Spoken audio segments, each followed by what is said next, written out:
I want to be upfront about something most people don't know about me. I don't scare easy. I grew up in these mountains. McDowell County, West Virginia, the deep end of it, where the hollers narrow out and the ridge lines close in above you like the walls of a church. I've been in the woods at night more times than I can count. I've heard bobcats scream at 3 in the morning, sounding so much like a woman being murdered that it'll stop your heart mid-beat. I've come across black bears on trails where there wasn't enough room for both of us. I once found a man's boot on the side of a logging road, no foot in it, no explanation, and I just kept driving. That's the kind of place I come from. That's the kind of thing you learn to fold up and put away. But what happened to me at my grandfather's cabin in February of 2019, that's something I've never been able to fold up. It doesn't fit in a drawer. It doesn't shrink with time. If anything, it gets heavier the further I move from it, like the memory itself has weight, and it's leaning on me from behind, waiting for me to turn around and look at it again. My grandfather passed in the fall of 2018, lung cancer. He was 81 and had smoked since he was 12, so nobody was surprised, least of all him. He left the cabin to me in his will, a small 2-room place about 9 miles off the county road, up a gravel track that turned to mud every spring and ice every winter. No running water, no electricity, just a wood stove, a hand pump out back, and a propane lantern he'd used since the 70s. The place was old but solid, built by his father sometime in the late 1940s, back when people still lived that far up because they didn't have a reason not to. I hadn't been up there since I was a teenager, but after the funeral, I started thinking about the cabin more and more. I was going through a rough stretch, divorced, working too much, sleeping too little. I thought a weekend alone up there might help me reset. Just me and the quiet. No phone signal, no neighbors, nothing but the trees and the wood stove and whatever I brought with me. I drove up on a Friday afternoon in mid-February. Valentine's Day fell on a Thursday that year, and I remember thinking it was fitting, spending the most romantic day of the year alone in a dead man's cabin on the side of a mountain. The road was worse than I remembered. The last mile was mostly frozen ruts and dead leaves, and by the time I got the truck parked and the cabin door open, the sun was already dropping behind the ridge. The place smelled the way old cabins do: damp wood, cold ash, something faintly sweet beneath it all, like the ghost of every meal ever cooked on that stove. I got the fire going, swept out the worst of the dust, and set up my sleeping bag on the cot in the back room. I'd brought canned soup, coffee, a bottle of bourbon, and 2 paperbacks. That was my entire plan. The first night was exactly what I needed. I sat by the stove reading until my eyes got heavy, then crawled into the sleeping bag and listened to the fire tick and pop as it burned down. The silence up there is different from silence anywhere else. It's not empty, it's full of the small sounds that fill in when the big ones go away. The creak of the cabin settling, the wind pressing against the walls, the occasional rustle of something small moving through the leaves outside. I fell asleep before 10 o'clock and didn't wake until morning. Saturday was cold and clear. I spent the day walking the property, checking the tree line, sitting on the porch with my coffee, watching the fog burn off the valley below. I found some old tools in the shed and tightened a couple of loose boards on the porch railing. It felt good to work with my hands again. By the time the sun went down, I was tired in a clean, honest way I hadn't felt in months. I made my dinner, read another few chapters, and settled in for the night. The fire was low but steady. The wind had picked up, and I could hear it moving through the bare trees outside, that dry scratching sound that branches make when there's nothing left on them. I turned down the lantern and closed my eyes. I don't know exactly what time it was when the knocking started. My watch said a few minutes past 2 when I finally looked at it, but the knocking had already been going for what felt like a while before I was fully awake. It came in sets of 3, slow, deliberate, evenly spaced, not frantic, not urgent, patient, like whoever was out there had all the time in the world and knew I was inside. I sat up on the cot and stared at the front door. The fire had burned to embers, and the only light came from the faint orange glow leaking from the stove's vent. The cabin was nearly pitch dark. The knocking came again. 3 knocks, same pace, same weight, each one landing like a closed fist on old wood, firm enough to rattle the latch. I didn't answer. I didn't call out. Something in me, something old, something I think I inherited from every person who ever lived in these mountains, told me not to make a sound. I just sat there in the dark, watching the door, barely breathing. The knocking stopped. For maybe 30 seconds, there was nothing, just silence and the faint hiss of the dying fire. Then I heard it at the window beside my cot, no more than 2 feet from where I was sitting. 3 knocks, same rhythm, same deliberate patience, but on glass this time, which made the sound sharper, more intimate, like someone tapping on the inside of a fishbowl, trying to get the attention of whatever's swimming around in there. I turned and looked. The window was a small, single pane, old and cloudy, and all I could see through it was the snow and the dark shapes of the trees beyond. No figure, no face, just the empty winter night looking back at me. The knocking didn't come again. I sat there until dawn. I didn't sleep. I didn't move from the cot except once to put another log on the fire because the cold was becoming unbearable. Every small sound, every creak, every gust of wind sent a jolt through me, but nothing else happened. No more knocking, no voices, nothing. When the first gray light came through the windows, I pulled on my boots and coat and went outside. The air was bitter, maybe 15 degrees, and the snow from the previous week had crusted over with a thin layer of ice that crunched under my feet. I walked around to the side of the cabin where the window was, expecting to find nothing, expecting to tell myself I dreamed it. I found footprints, bare footprints, human, no shoes, no boots, just the clear impression of 2 bare feet pressed into the frozen snow, toes splayed, heels deep. They circled the cabin. Not once or twice I counted as I followed them, my breath coming out in white clouds, my hands shaking and not from the cold. They circled the cabin 11 times, 11 complete loops. The prints overlapped in places where the path repeated, creating a trampled ring around the entire structure like some kind of ritual I couldn't begin to understand. I followed the trail where it finally broke away from the cabin and headed toward the tree line. The prints moved in a straight line across the clearing, spaced evenly, unhurried. I walked alongside them for maybe 40 yards, keeping my distance the way you might walk beside the tracks of an animal you don't want to catch up to. That's when I stopped. I stood there in the snow staring down at the prints, and the realization came over me slowly, the way cold water rises around your ankles before you understand you're standing in a flood. The direction was wrong. I'd been assuming the way anyone would that the prints led away from the cabin and into the woods, that whoever had been out there had come, circled, and left. But the prints weren't leading away. The toes were pointed toward the cabin. Every single track, every loop, every circle, whatever made them had come from the woods, walked to the cabin, and then circled it, not the other way around. The trail I was following didn't end at the tree line. It started there, and the loops weren't aimless.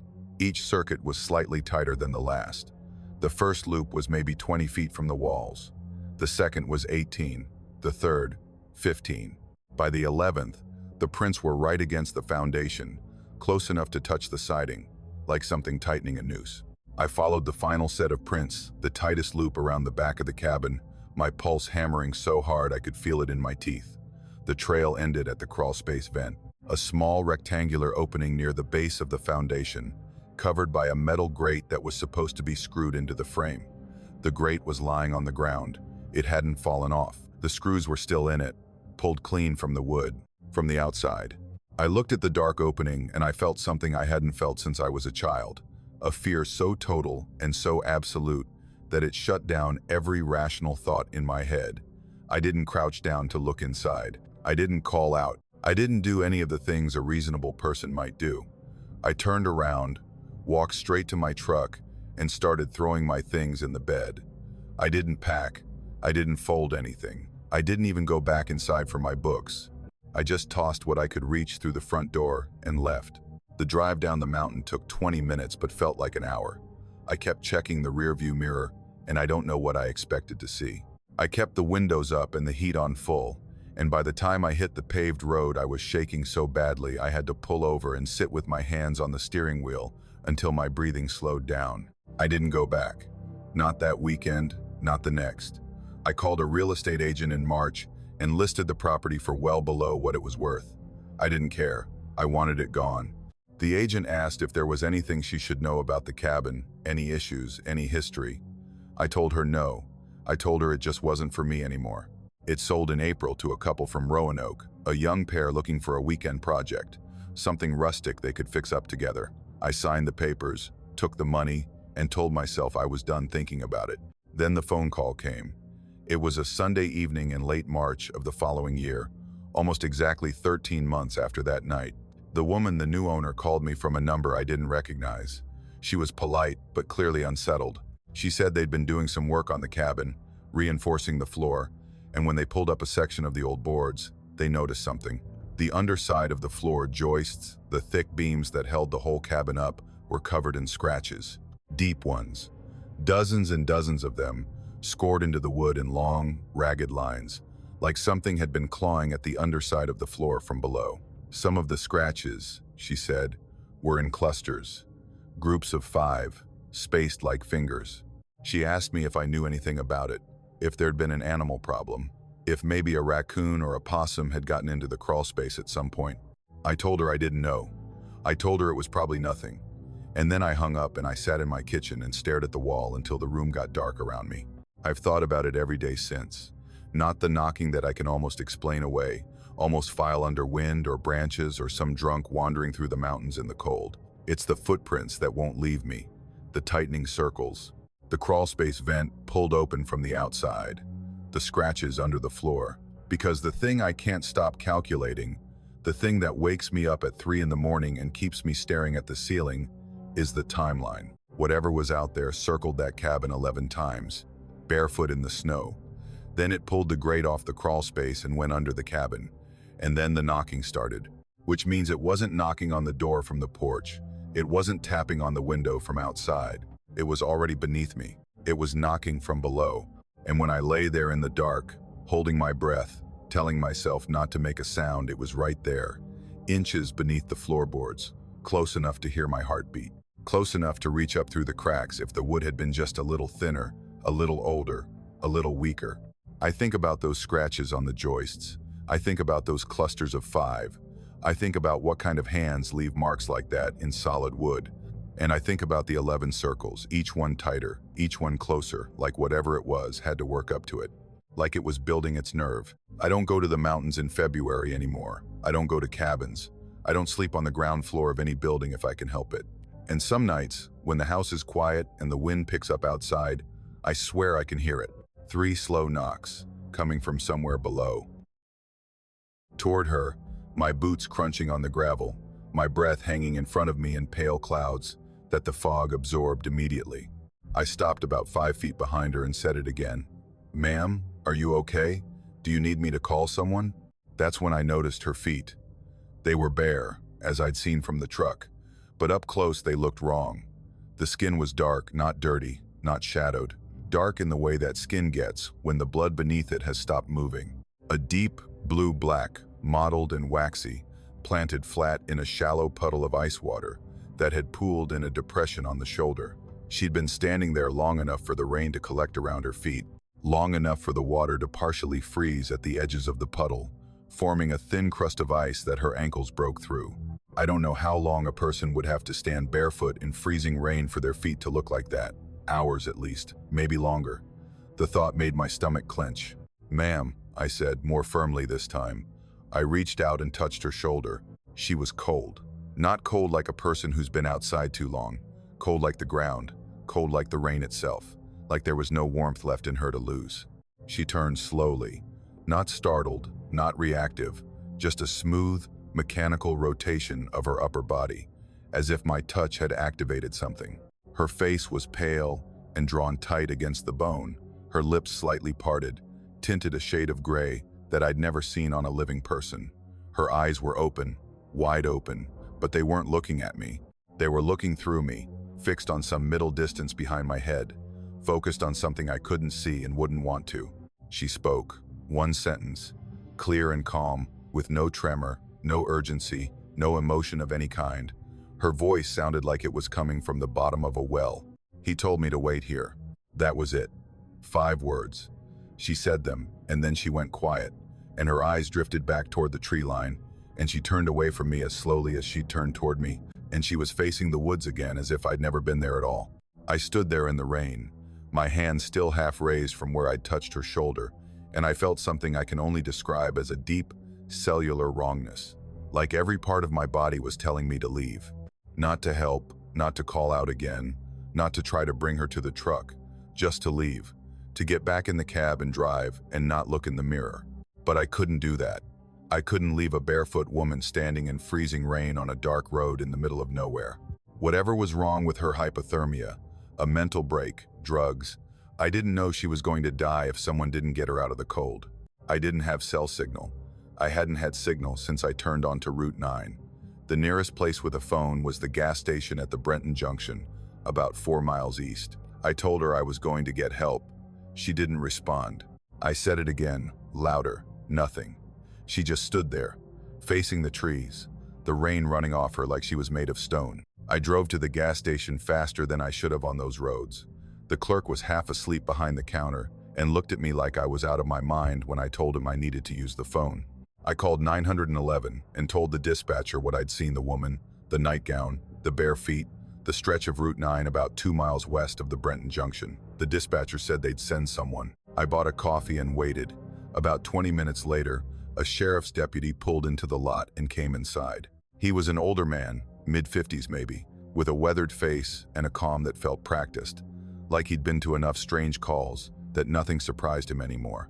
He asked me to describe what I'd seen. I told him everything: the nightgown, the feet, the way she stood facing the trees, the words she said. He wrote it all down in a small notebook without much reaction. Then he drove out to the spot. I followed in my truck. She was gone. We parked on the shoulder and walked the area with flashlights. There was no one there. No footprints leading away through the gravel or the mud beyond the shoulder. No blood, no fabric, no trace that anyone had been standing there at all, except for one thing. In the shallow depression where I'd seen the puddle, where her feet had been planted, there were 2 impressions in the frozen mud. Clear and deep, the size and shape of bare human feet.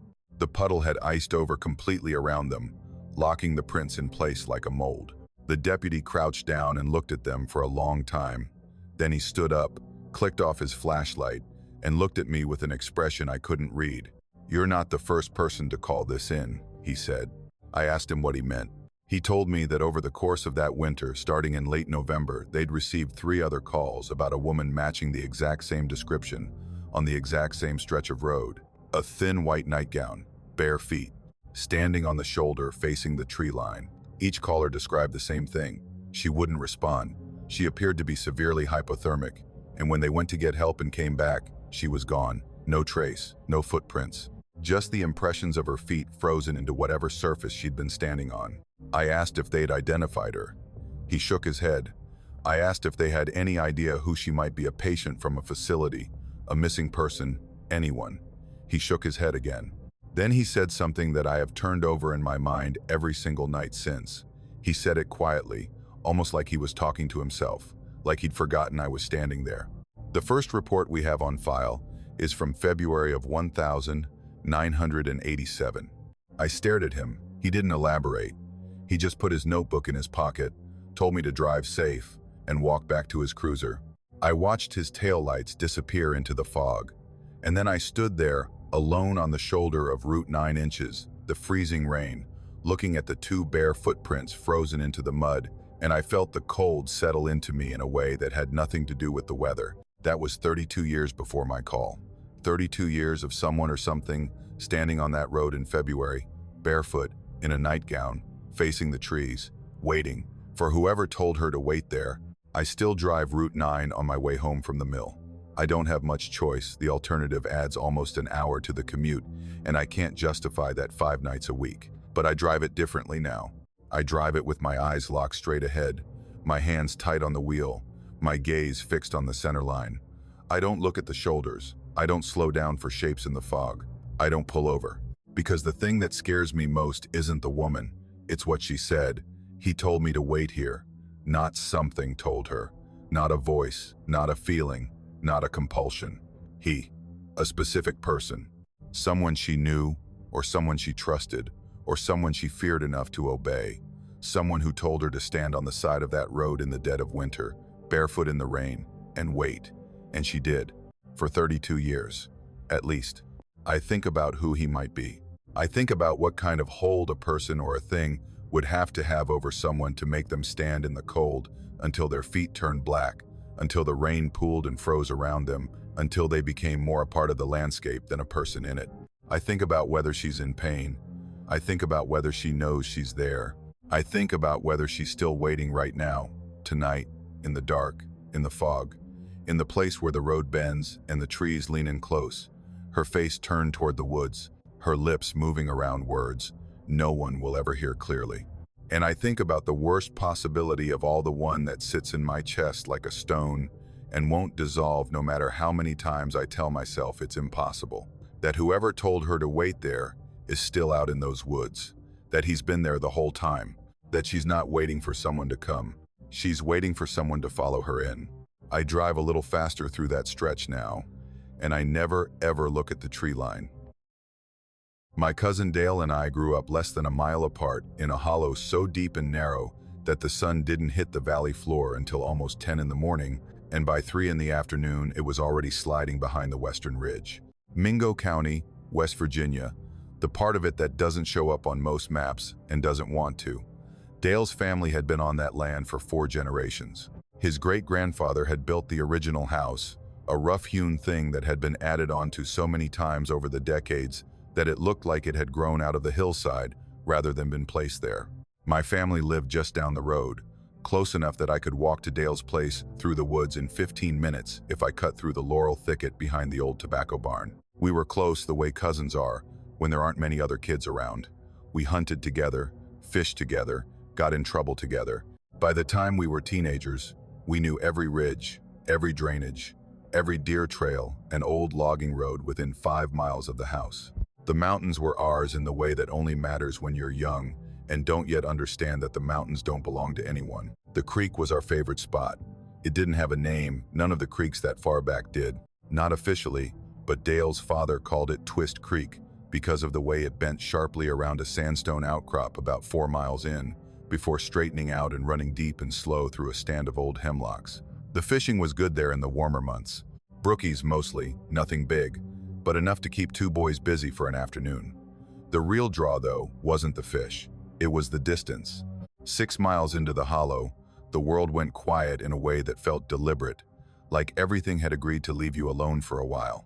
No engine noise, no dogs barking, no voices carrying across the valley. Just the water and the wind and the sound of your own breathing. We went to the creek year-round, even when there was nothing to catch. February was our month for it, oddly enough. School was dreary, the days were short, and there was a particular kind of cabin fever that set in around midwinter that only a long walk in the cold could break. We'd pack thermoses of coffee that Dale's mother made strong enough to strip paint and hike in along the creek bed, following the frozen edges of the water where the ice was thick enough to walk on. We never saw another person out there, not once in all the years we went. That's part of why what happened felt so wrong. That place was ours. Nothing else was supposed to be there. It was a Saturday in the 3rd week of February. I remember because Dale's birthday was coming up and I'd been thinking about what to get him, which wasn't easy when neither of us had money and the nearest store was a 40-minute drive. The weather was cold but not brutal, high 20s. Overcast, no wind to speak of. The kind of February day that feels suspended, like the world is holding its breath between winter and whatever comes next. We got to the creek around noon and settled on the bank near the sandstone outcrop, the spot we always sat. Dale had his thermos. I had mine. We weren't talking much, which was normal. One of the things I always appreciated about Dale was his comfort with silence. We could sit for an hour without saying a word, and it never felt awkward. It just felt like being in the same place at the same time, which was enough. The sound started around 1 o'clock. I noticed it first, a branch snapping somewhere on the opposite ridge, maybe 100 yards away, and about 60 feet above us. Not a sharp crack like a limb falling under the weight of ice. A slow, heavy snap, the kind made by something stepping on dead wood. Then another, rhythmic, evenly spaced, the cadence of something walking on 2 legs. I looked at Dale, and he'd already turned his head toward the sound, his thermos frozen halfway to his mouth. We both sat there and listened. The footsteps, because that's what they were, there was no pretending otherwise, moved slowly along the ridge from left to right, paralleling the creek. They weren't hurried, they weren't cautious. They had the steady, unhurried pace of something that knew exactly where it was going and wasn't concerned about being heard. The trees on that ridge were bare. It was February. Everything was stripped down to gray branches and pale bark, and even though we could hear the footsteps clearly, we couldn't see what was making them. I scanned the tree line, looked for movement, for a shape, for anything that would explain the sound. There was nothing. Just the trees and the gray sky behind them, and the sound of something walking through them with a weight and deliberateness that didn't match any animal I knew. Dale set his thermos down quietly. He picked up a rock from the creek bed, a smooth, flat stone about the size of his palm, and without saying a word, he threw it hard toward the ridge. It crashed through the underbrush and clattered against something solid. The footsteps stopped. The silence that followed was worse than the sound. It was the kind of silence that has texture, that you can feel pressing against your eardrums. The whole hollow seemed to hold still, no birds, no water sound, no wind, just nothing. 10 seconds of nothing that stretched out like a rubber band being pulled to its limit. Then a rock came back. It didn't arc down from the ridge the way a rock would if it had been casually tossed. It came fast and flat, like a line drive, and it hit the ground between us with enough force to kick up a spray of frozen mud. It was bigger than the one Dale had thrown, rough, jagged, the size of a grapefruit. It landed no more than 2 feet from my right knee. Dale and I looked at each other. I could see it in his face, the same thing I was feeling. Not panic, not yet. Something more primitive than that. A recognition. The understanding that whatever was on that ridge wasn't an animal, wasn't a coincidence, and wasn't going to be explained away by anything comfortable. We got up. We didn't discuss it. We didn't say, "Let's go," or "We should leave." We just stood, gathered our things with the kind of controlled efficiency that comes from a deep, instinctive need to not appear afraid, and started walking back down the creek toward home. We didn't run. That was a decision we made without speaking, and I've thought about it many times since. There's something hardwired into you when you grow up in these mountains, a knowledge that running invites pursuit. You don't run from dogs. You don't run from bears. You don't run from whatever is watching you from the tree line, because running tells it that you know it's there and you're afraid, and fear is an invitation. So we walked. Fast, steady, eyes forward, boots crunching on the frozen creek bank. The footsteps started again almost immediately, on the ridge to our left, matching our pace exactly. Step for step, stride for stride, moving through the trees with that same unhurried rhythm. I could hear branches being pushed aside, undergrowth being compressed. Whatever it was big enough to displace the brush, heavy enough to snap deadfall underfoot, but I couldn't see it. Every time I glanced toward the ridge, quick, peripheral glances, because I didn't want to turn my head fully and acknowledge it, there was nothing. Just trees, just the gray lattice of bare branches against the overcast sky. Dale heard it too. I could tell by the way his shoulders had tightened, the way his jaw was set. He was walking with his hands balled into fists at his sides, his eyes locked on the trail ahead. Once, about a mile in, he muttered under his breath, "Don't look at it." I don't know if he was talking to me or to himself. The walk back should have taken about an hour and a half. It felt like 3. The footsteps never stopped, never fell behind, never surged ahead. They maintained a perfect parallel, like whatever was up there was tethered to us by an invisible line. At one point, maybe 2 miles from the house, the ridge dropped down closer to the creek, and the footsteps sounded near enough that I could hear breathing. Not panting, not exertion, just breathing. Deep and slow and measured, the way a person breathes when they're standing still, not when they're walking through rough terrain, as if it wasn't effort for it, as if it was just watching us the way we might watch something small and interesting moving along the ground. The ridge pulled away again as we got closer to Dale's property, and the footsteps receded with it, growing fainter but never disappearing entirely. When we finally broke out of the tree line and onto the cleared land behind Dale's house, I felt a relief so sharp it was almost painful, the physical sensation of a held breath being released. Dale's mother, Carol, was on the back porch. That wasn't unusual. She spent a lot of time on that porch, smoking and watching the tree line the way women in that hollow had probably watched it for 100 years. Not with fear, exactly, but with a kind of patient vigilance, the way you'd watch a dog that usually behaved, but sometimes didn't. What was unusual was her face. She was pale, not sick pale, not cold pale, scared pale. A color I'd never seen on Carol, who was one of the toughest women I'd ever known, who had once killed a copperhead on her kitchen floor with a cast iron skillet without raising her voice. She met us at the bottom of the porch steps and asked us a question that turned the blood in my veins to something cold and slow. "Why'd you send someone ahead of you?" Dale and I looked at each other. Neither of us said anything. Carol's eyes moved between us, reading our confusion, and I watched her expression shift from unsettled to something deeper. She told us that about 20 minutes before we walked out of the tree line, a man had come out of the woods at the far end of the yard. He'd stepped out from between two hemlocks at the edge of the property, the same trees we always passed on our way to and from the creek, and stood there. Just stood at the border of the cleared land, where the grass ended and the forest began. He was tall, she said, very tall and thin, wearing dark clothing that she couldn't describe in detail because the light was wrong and he was too far away. He stood there for maybe a minute, motionless, facing the house. Carol said she'd opened the screen door to call out to him, and the moment she did, the very instant the door creaked on its hinges, he turned and walked back into the woods. But the way he walked was what made her voice go thin and tight as she told us. She said it was wrong. She said he moved like a person who had learned to walk by, watching other people do it, but had never quite internalized the mechanics. His arms swung, but not in time with his legs.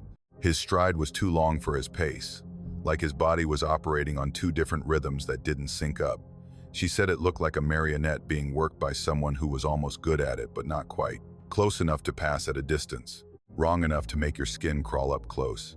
She asked us again who he was. We told her we didn't know. We told her about the footsteps, the rock, the sound on the ridge. She listened without interrupting, the cigarette in her hand burning down to the filter untouched. When we finished, she was quiet for a long time. Then she said something I've never forgotten. She said, "My mother used to tell me there are things in these hollers that look like people but aren't." She said they watch from the ridges and they learn how we move and how we talk and how we walk. And sometimes they come down and try it out. She said the old rule was, you don't throw things at what you can't see, because it tells them you know they're there. And once they know you know, they get curious. She put out her cigarette and told us to come inside. She locked the back door, something I'd never seen her do in daylight, and she pulled the curtains on the windows facing the tree line.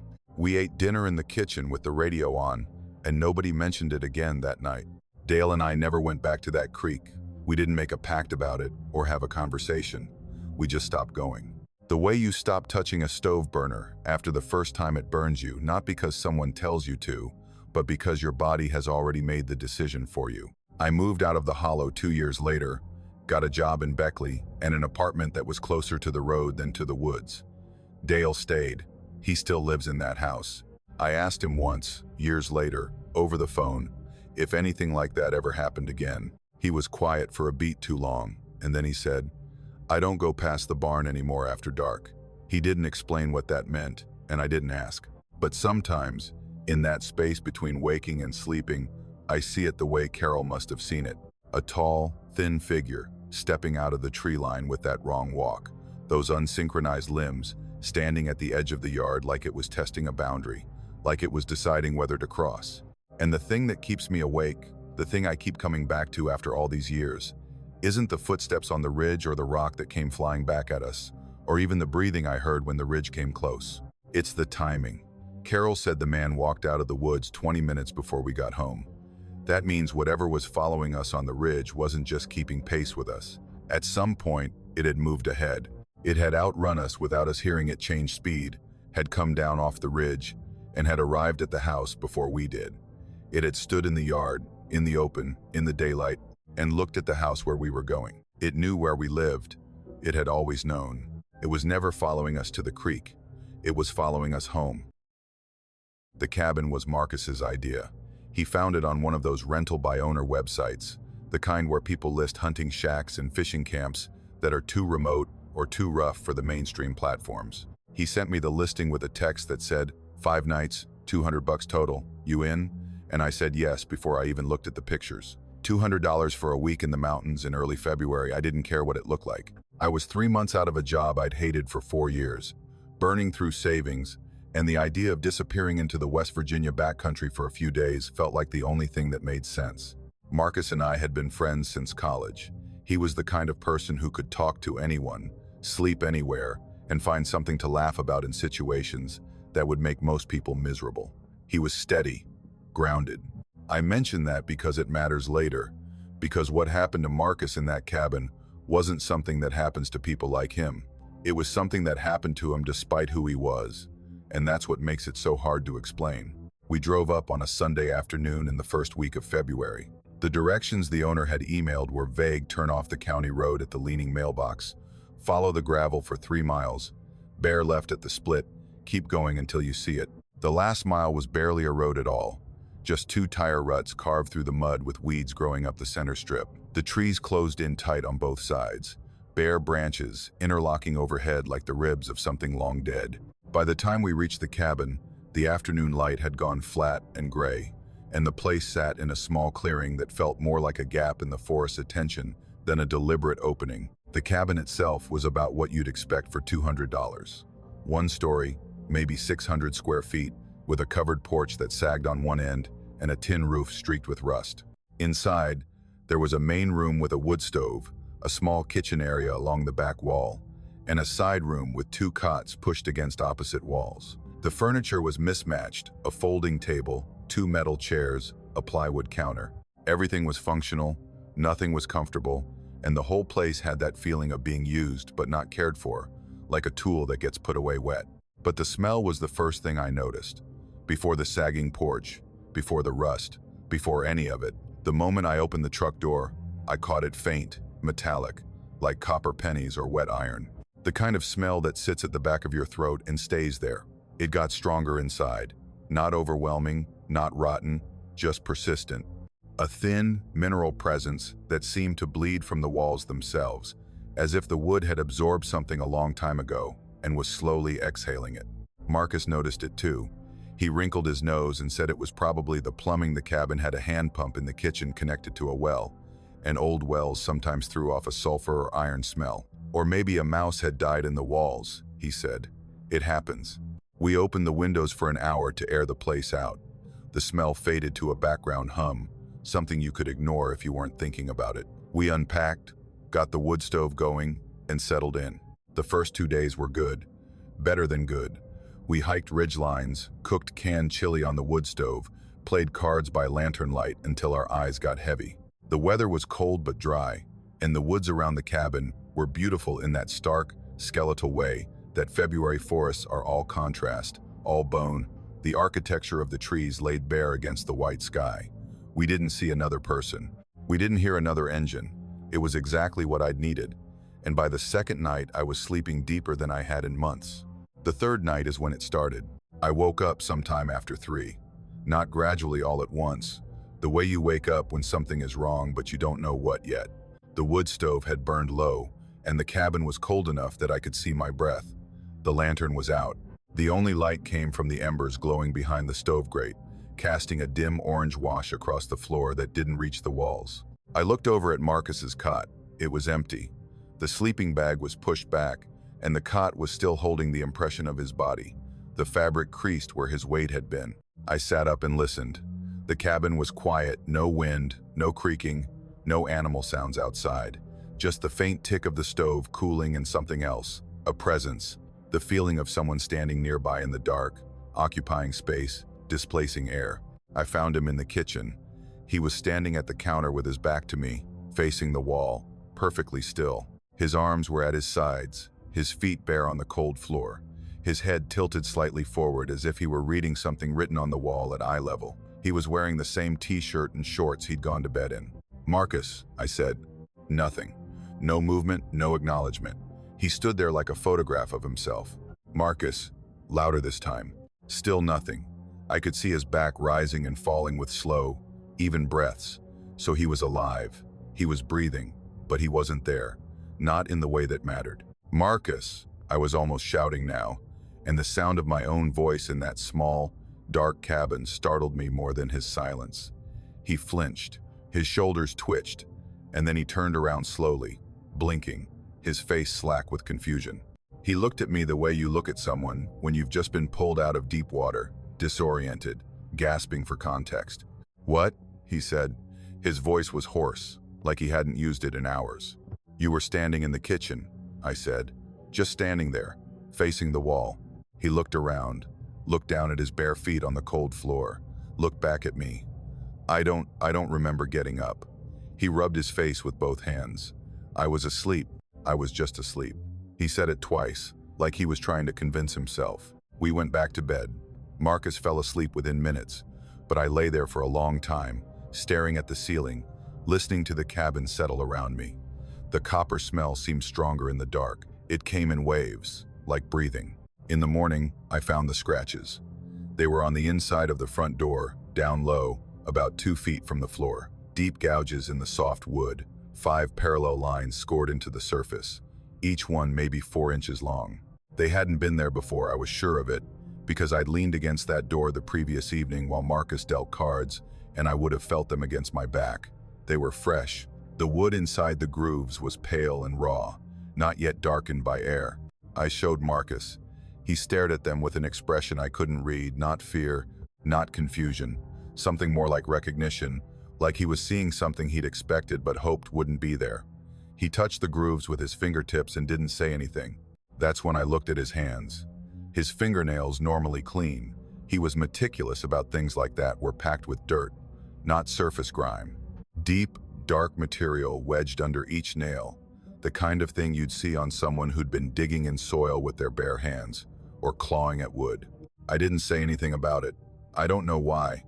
Maybe because saying it would make it real, and I wasn't ready for it to be real yet. Marcus went to wash his hands, and I heard him scrubbing at the pump for a long time, longer than necessary, the water splashing and splashing in the tin basin. We spent the day outside. We hiked further than we had the previous days, pushing along a ridge trail that took us a couple of miles from the cabin before looping back.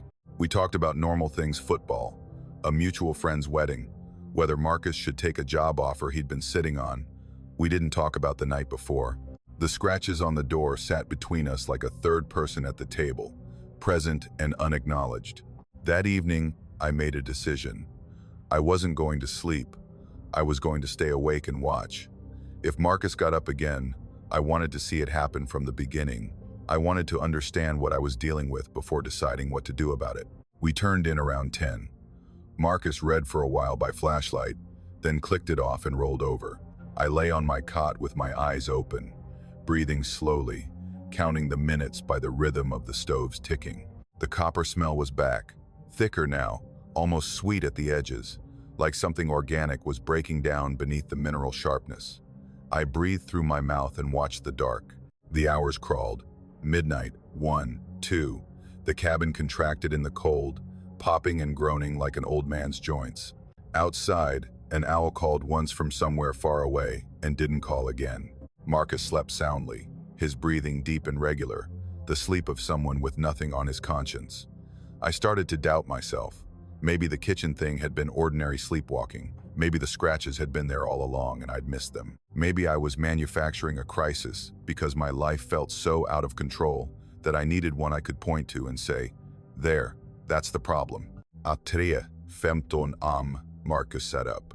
It wasn't the gradual, groggy movement of someone waking up. It was mechanical. His upper body rose from the cot in one smooth motion, like a hinge closing in reverse, until he was sitting perfectly upright with his legs still under the sleeping bag. His eyes were open. I could see the faint reflected glow of the stove embers in them, 2 small orange points in the dark. But they weren't tracking anything. They were fixed straight ahead, locked on the front door across the room, unblinking. He sat like that for maybe 30 seconds. I didn't move. I didn't breathe. I watched him the way you watch something you don't understand yet, with every sense pulled taut, waiting for the next piece of information that will tell you whether to act or stay still. He pushed the sleeping bag off and stood up. His movements were fluid but wrong too smooth, too coordinated for someone who was supposedly asleep. There was no stumbling, no hesitation. He walked across the cabin to the front door, with the purposeful stride of someone who knew exactly where he was going and had been there many times before. He stopped in front of the door. He raised both hands and placed his palms flat against the wood, fingers spread. Then he leaned forward and pressed his face against the door, his forehead and cheek and mouth flush against the surface, like he was trying to push through it, like he was trying to merge with it. And then he whispered. It was so quiet that I almost missed it. Would have missed it if the cabin hadn't been as silent as a sealed tomb. But I heard it, clear and calm and spoken, in a voice that was Marcus's but wasn't a version of his voice, with the personality drained out, flat and thin, like words being spoken through a wall. Let me out. I'm ready. I was off the cot before I made the conscious decision to move. I crossed the room in 3 steps and grabbed him by both shoulders, pulling him back from the door. His body was rigid, locked into position, and for a terrible second, he didn't budge. It was like trying to move a man made of wood. Then something released, some internal switch flipped, and he sagged in my grip and came alive all at once, gasping, his eyes suddenly present and terrified, his hands flying up to grab my arms. What's happening? His voice was shaking. He looked at the door, looked at his hands still raised at chest level, looked at me. Why am I at the door? Was I asleep? You were sleepwalking, I said. And even as the words came out, I knew they were insufficient, knew they didn't cover what I'd just seen. People who sleepwalk bump into furniture and wander hallways. They don't press their faces against doors and whisper that they're ready. Marcus was trembling, not from the cold, from something deeper, something his body understood even if his conscious mind didn't. He kept looking at his hands, turning them over, examining them as if they belonged to someone else. I checked his fingernails. The dirt was back, packed deep, dark and moist. The scratches on the inside of the door had company now, fresh marks alongside the ones from the night before, slightly lower, slightly deeper. We didn't go back to bed. We sat at the folding table with the lantern on, and the wood stove opened up to throw as much light as possible. Marcus didn't talk much. He sat with his hands wrapped around a cup of coffee, staring at the door with an expression that was closer to grief than fear. At one point, he said quietly, almost to himself, "It felt like someone was calling me, like someone was on the other side of the door, and they needed me to come outside." He paused. "Not someone I know, someone I was supposed to know, like I'd been keeping them waiting." We left at first light, packed the truck in 10 minutes, didn't bother cleaning up, didn't sweep or close the windows or leave the key where the owner had asked. We drove down that wretched gravel track in silence and didn't speak until we hit the county road. Marcus turned the radio on and found a country station playing something loud and forgettable, and we let it fill the cab and push the silence out. I didn't tell Marcus what I found when I looked up the cabin's history. I waited until I was home, alone, sitting at my kitchen table with my laptop, telling myself I was being paranoid. It took about 2 hours of searching county records and archived local news before I found it. A man named Gerald Pritt had rented that same cabin in January of 2004. He was a school teacher from Beckley, recently separated, looking for a place to be alone for a while. He arrived on a Friday. By the following Wednesday, he was gone. His car was still in the clearing, his clothes were still inside, his wallet was on the counter, but Gerald Pritt was nowhere. The search went on for weeks. They brought dogs, brought volunteers, combed the ridgelines in every direction. They found nothing. No body, no trail, no evidence of foul play. The only physical trace Gerald Pritt left behind was on the front door of the cabin. The investigating officer's report described deep scratch marks on the interior surface of the door, concentrated around the latch and the lower panels. The wood had been gouged so deeply in places that it had splintered through to the other side. And embedded in those gouges, pressed into the raw wood like fossils in stone, they found fingernails. Human fingernails, torn from their beds, left behind by someone who had clawed at that door with a desperation that went beyond anything rational. The report didn't speculate on why a man would try to scratch his way out of a cabin whose door wasn't locked. It didn't have to. Some questions are worse when they're answered. I never told Marcus. He called me a few weeks after the trip, sounding normal, sounding like himself. He said he'd been sleeping fine. He said he hadn't had any more episodes. He asked if I wanted to plan another trip somewhere, maybe in the spring. I said sure and changed the subject. But there are nights when I lie awake and think about what he said at that table, with the lantern burning and the copper smell thick in the air. Someone on the other side of the door, someone he was supposed to know, someone he'd been keeping waiting.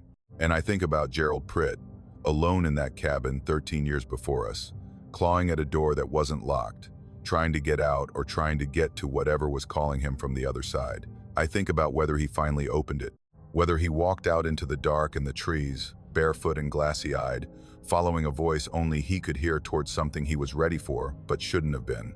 And I think about the copper smell, how it was already there when we arrived, baked into the walls, rising from the floor, how it never went away no matter how many windows we opened, how it was strongest at night when the cabin cooled and the wood contracted and whatever was sealed inside those walls breathed out in the dark. I know what copper smells like in large quantities. Everyone does, even if they don't want to admit it. It smells like blood, old blood, the kind that soaks into wood and never comes out, no matter how many years pass, no matter how many coats of varnish you put over it. The cabin is still listed on that website. I checked last month. The price is the same, $200 for 5 nights, no reviews. I think about who might be there right now, sleeping on that cot, breathing that air. I think about whether they'll wake up at 3:15 with their hands against the door and a voice in their head telling them they're ready.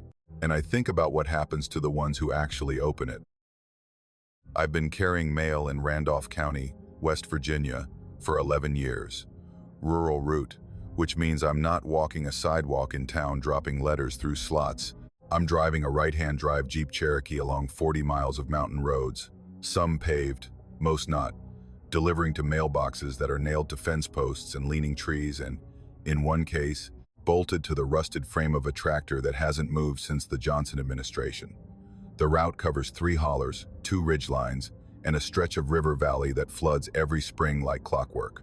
I know every curve, every pothole, every dog that's going to chase the truck, and every dog that's going to let me pass. I know which houses get packages, which houses only get bills, and which houses get nothing at all for weeks at a time because the people inside have either left or stopped caring about the outside world. It's a solitary job, and I like it that way. You learn the rhythm of these mountains when you drive them every day. You learn how the light changes between October and March, how the shadows stretch and compress, how the hollers go from green and alive to gray and silent as the year turns. You learn the sounds, too, the ones that belong and the ones that don't. After 11 years, I can tell the difference between a branch falling and a deer stepping through brush at 200 yards. I can tell when a creek is running normal and when it's rising. I can tell when the silence is natural and when it's the kind of silence that means something nearby has made everything else go quiet. February is the worst month on the route.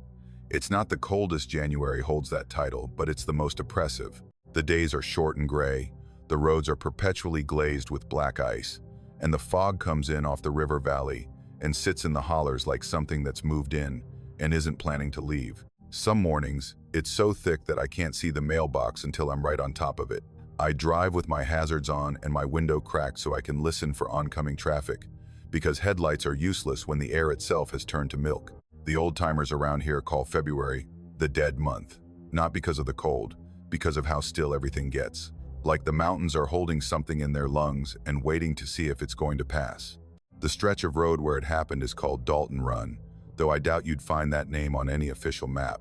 It's a 2-mile gravel road that branches off the county route and winds along the edge of a ravine before dead-ending at a hollow where about 12 families live, most of them related to each other by blood or marriage or both. The ravine drops off sharp on the left side of the road, maybe 80 feet down to the creek at the bottom, steep enough that if you went off the edge, you'd roll before you'd slide. The right side is a wall of hillside, thick with rhododendron and hemlock, the kind of growth that stays green even in February and makes the road feel like a tunnel. It was a Tuesday morning, somewhere around 9:30. I remember because I was running behind the ice, had slowed me down on the first half of the route, and I was trying to make up time. The fog on Dalton Run was the worst I'd seen it all winter. It wasn't the wispy, drifting kind that burns off by mid-morning. It was solid, dense, a wall of white-gray, nothing that started about 4 feet off the ground and went straight up as far as I could tell. My headlights just reflected back at me, so I turned them off and relied on the fog lights, which cast a low yellow glow across the gravel about 10 feet ahead of the bumper. Beyond that, the world simply stopped existing. I was about halfway through the run, maybe a quarter mile past the Hadley mailbox, when I heard the voice. It came from below the road, down in the ravine, somewhere in the fog below the drop-off. A child's voice, young, maybe 8 or 9, the kind of voice that hasn't settled yet, still high and clear, and it was calling for help. "Please, I'm down here, please help me." I took my foot off the gas and let the truck roll to a stop. I sat there with the engine idling, both hands on the wheel, listening. The fog pressed against the windows like something alive. The voice came again, fainter this time, like the child had moved further down the slope or was losing strength. "Please, I'm down here, please help me." Same words, same inflection, same cadence. Every syllable identical to the first time, like a sentence being read from a card. I put the truck in park and got out. The cold hit me immediately. It's always worse inside the fog, like the moisture carries the temperature deeper into your skin. I walked to the left edge of the road, where the gravel gave way to a thin strip of dead grass before the ground dropped away into the ravine. I couldn't see the bottom. I couldn't see 10 feet down. Just the fog, thick and still, filling the ravine like water fills a bowl. "Hello?" I called out. "Where are you? Can you hear me?" Silence. 5 seconds. 10. Then the voice, rising up from the fog below like it was climbing toward me. "Please, I'm down here. Please help me." My heart was going. A child in that ravine, in this cold, in this fog, they'd be hypothermic in an hour if they weren't already. I took a step off the road, putting my right foot on the slope. The ground was slick with frost and dead leaves, and I immediately felt my boots start to slide. I grabbed a rhododendron branch to steady myself and leaned forward, peering down into the white nothing. "I'm coming," I called. "Keep talking so I can find you. Tell me where you are." Nothing. The fog absorbed my voice the way water absorbs a stone, a brief ripple, and then gone. I waited. I was about to call out again when I heard it. The voice, behind me, up on the road, near my truck. "Please, I'm down here. Please help me." The exact same voice, the exact same words, the exact same cadence, the exact same pitch. Not an echo. There was no delay, no distortion, no spatial quality that would suggest the sound had bounced off something and come back. It was the same sentence, played from a different location, like someone had picked up a speaker and moved it, like someone had taken the recording and pressed play from 20 feet behind me, up on the gravel, right next to the driver's side door of my Jeep. I turned around slowly. The fog was so thick on the road that I could barely make out the shape of my truck, just the vague dark outline of it sitting on the gravel with its hazard lights pulsing a dim orange. There was no child on the road. There was nothing on the road, but the voice had been there, right there, close enough that if I'd been standing next to the truck instead of on the slope, I could have reached out and touched whoever was speaking. I don't remember making a decision. My body made it for me, the same way your hand pulls back from a hot surface before your brain registers the heat. I was off the slope and back on the road in 2 steps, in the truck in 3, and I had it in drive before I'd even pulled the door all the way shut. I drove the rest of Dalton Run without stopping, delivering the remaining mailboxes by barely slowing down and shoving the mail in with one hand while the other kept the wheel steady. My hands were shaking so badly that I dropped 2 packages in the mud and didn't go back for them. The last house on the run belonged to a woman named Edith Combs. She was in her 70s, lived alone, and had one of those mailboxes at the end of a long dirt driveway that meant I usually just left her mail and moved on.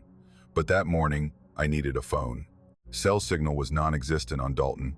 Run it always was, and I needed to call the sheriff's office because, despite what I'd heard, despite the wrongness of it, there was still a possibility that a real child was down in that ravine.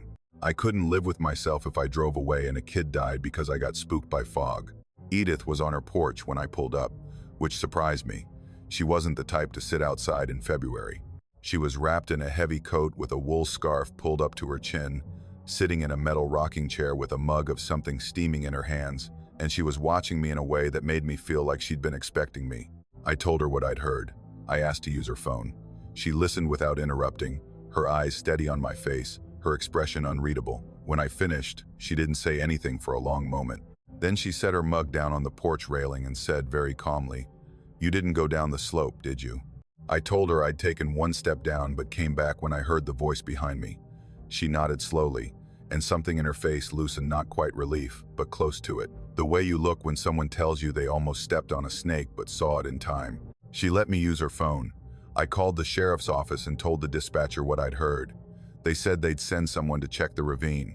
I gave them the approximate location and hung up. When I came back out to the porch, Edith was standing at the railing, looking down the road toward the stretch where I'd stopped, even though it was invisible in the fog. She told me the sheriff's people wouldn't find anything. She said it with certainty, the way you'd say the sun won't rise in the west. Then she told me why. People had been hearing that voice on Dalton Run for as long as she could remember. Always in February, always during the fog, always in the same stretch of road above the deepest part of the ravine. Her grandmother had heard it in the early 1960s, walking the road on foot before it was even graveled. A child's voice, calling from below, asking for help. Her grandmother had started down the slope before her husband grabbed her arm and pulled her back. He'd heard it too, but he'd also heard it shift the same voice, appearing suddenly from a different direction, too quickly, too cleanly, as if the sound itself had moved rather than its source. Edith said the old people on Dalton Run had a word for it. They called it a lure. Not a ghost, not a spirit, not a demon. They were specific about that distinction. A lure. Something that mimicked a sound designed to draw a person off the road and down into the ravine. Something that used a child's voice, because a child's voice is the one thing almost any person will respond to without thinking. The one sound that bypasses every rational calculation and goes straight to the part of your brain that says, move, help, now. I asked her what happened to people who followed it down. She looked at me for a long time, the fog moving behind her like a living curtain, and said, "They don't come back up." I asked her what she meant. She said it simply, without drama. Over the decades, people had gone into that ravine and not returned. Not many, one every few years, maybe, and not always in February. But usually, the searches would find nothing. No body, no clothing, no sign that anyone had been there. The ravine wasn't that deep. The creek at the bottom wasn't that fast. And there was nowhere a person could go that dogs couldn't follow. But the dogs would lose the trail at the edge of the road every time. The scent would just end, as if the person had evaporated at the point where the gravel met the slope. She said her grandmother's theory was that the lure wasn't coming from the ravine at all. It was coming from something in the fog itself. Something that used the ravine the way a fisherman uses water, as a place where the thing you're catching is already out of its element, already disoriented, already unable to get back to solid ground, once it realizes something is wrong. The fog was the medium, the voice was the bait, and the ravine was just the place where the line went tight. The sheriff's deputy called me back that afternoon.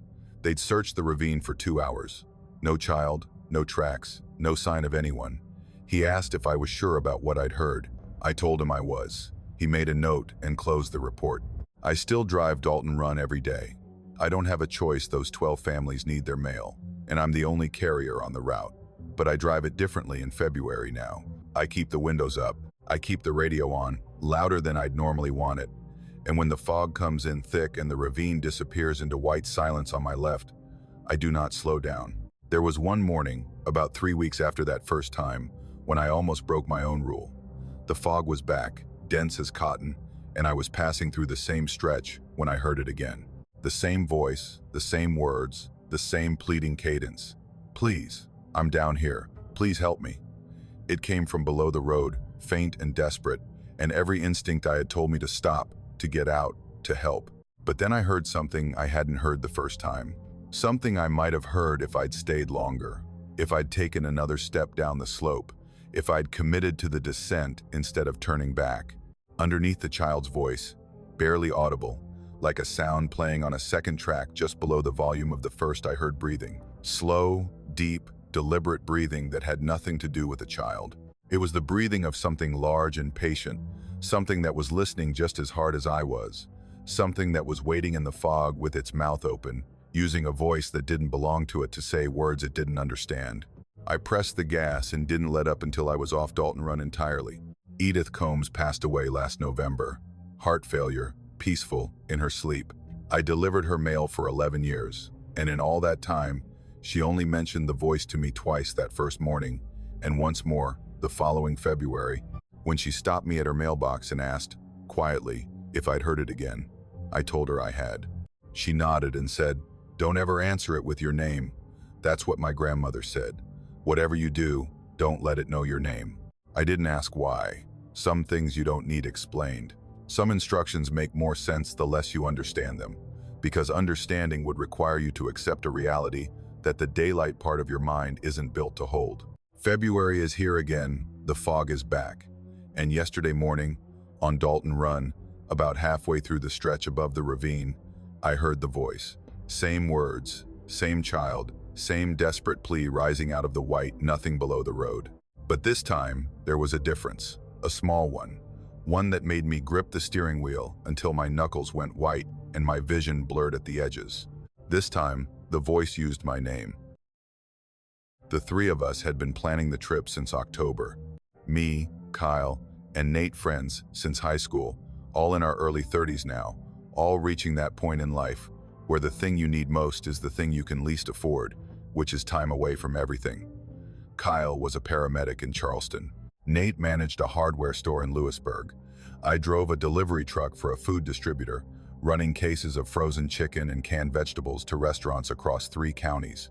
We weren't the kind of guys who used words like burnout, but we all had it. You could see it in the way we talked about the trip, not with excitement, but with relief, the way a drowning person talks about shore. The plan was 3 days on a ridge trail in the Monongahela National Forest, a section that ran along the spine of a long, narrow mountain between 2 river valleys. It wasn't a popular trail, especially not in February. The summer hikers and leaf peepers were long gone, and the hunting seasons were mostly closed. We'd have the ridge to ourselves, which was the whole point. 3 days of walking, camping, and not thinking about the flatland world we'd left at the trailhead. We started on a Friday morning. The weather was cooperating cold, mid-20s, but the sky was clear and the wind was manageable. The trail climbed steeply for the first mile, switchbacking through a stand of bare hardwoods before cresting the ridge and leveling out into a long, rolling track that followed the mountain's backbone. The views were extraordinary. On both sides, the land dropped away into deep valleys choked with fog, and the surrounding ridges stretched out in every direction, layered on top of each other like the folds of a gray blanket. Up on top, above the fog, the air was sharp and clean and the sun hit you full on. It felt like walking on the roof of the world. The first day was easy. We covered about 7 miles and made camp in a sheltered spot just below the ridgeline, out of the wind. We cooked dinner over a small stove, talked about nothing important, and turned in early. The stars that night were staggering, no light pollution for miles. The Milky Way so bright it cast faint shadows on the ground. I fell asleep feeling something close to peace for the first time in months. Saturday started the same way. Clear sky, cold air, the trail stretching ahead like a pale ribbon through the winter-stripped forest. We broke camp early and were moving by 8. The plan was to cover another 7 or 8 miles and camp at a spot Kyle had marked on his map, a flat area near a spring that was supposedly reliable year-round. We found the camp around noon. It was about 30 yards off the trail, in a small natural clearing where a cluster of hemlocks created a partial windbreak on 3 sides. We almost walked past it. The trail curved right at that point, and the clearing was on the left, partially obscured by a low stand of mountain laurel. Nate saw it first. He stopped and said, "Someone set up," and pointed through the brush. At first glance, it looked normal. A 2-person tent, olive green, set up neatly on a patch of level ground.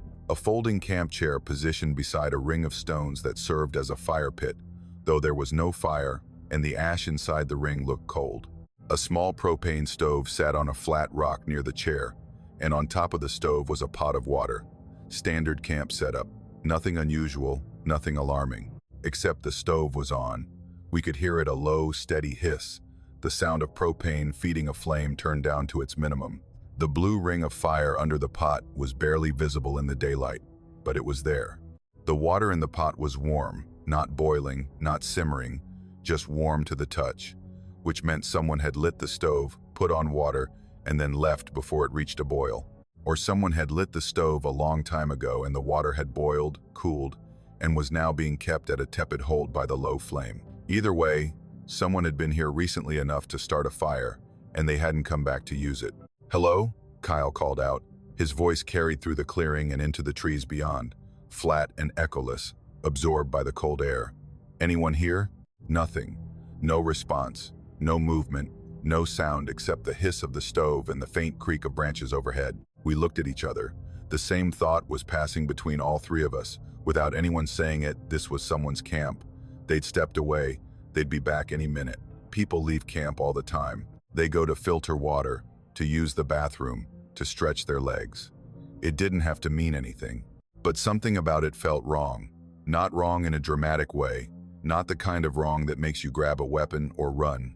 Wrong in a quiet way. A stillness that went deeper than the absence of a person. The camp chair was angled toward the tree line, not toward the fire pit, as if whoever had been sitting in it hadn't been warming themselves or cooking but watching something in the woods. The tent was zipped shut all the way, both the outer fly and the inner mesh, sealed tight. The way you close a tent when you're leaving for the day, not when you're stepping out for 5 minutes. Kyle walked to the tent and unzipped it. I stood behind him and looked over his shoulder. Inside, a sleeping bag was laid out on a foam pad, smooth flat, the zipper pulled up to the top. A pair of hiking boots sat next to the pad, placed together, laces tucked inside, the soles clean. Not worn clean, actually clean, as if someone had brushed the dirt off them before placing them down. A headlamp hung from the tent's ceiling loop.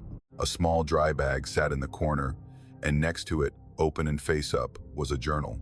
It was a cheap composition notebook, the kind you can buy at any drugstore, black and white marble pattern on the cover. It was open to a page about 2/3 of the way through. The handwriting was neat, small, slightly slanted to the right. The entry was dated 2 days prior the previous Thursday. It read, Day 4. It came back to the tree line tonight. Closer than before. I think it knows I've been watching. I'm going to try to make contact. That was it, one paragraph. The rest of the page was blank. I reached down and turned to the next page. Blank. The page after that.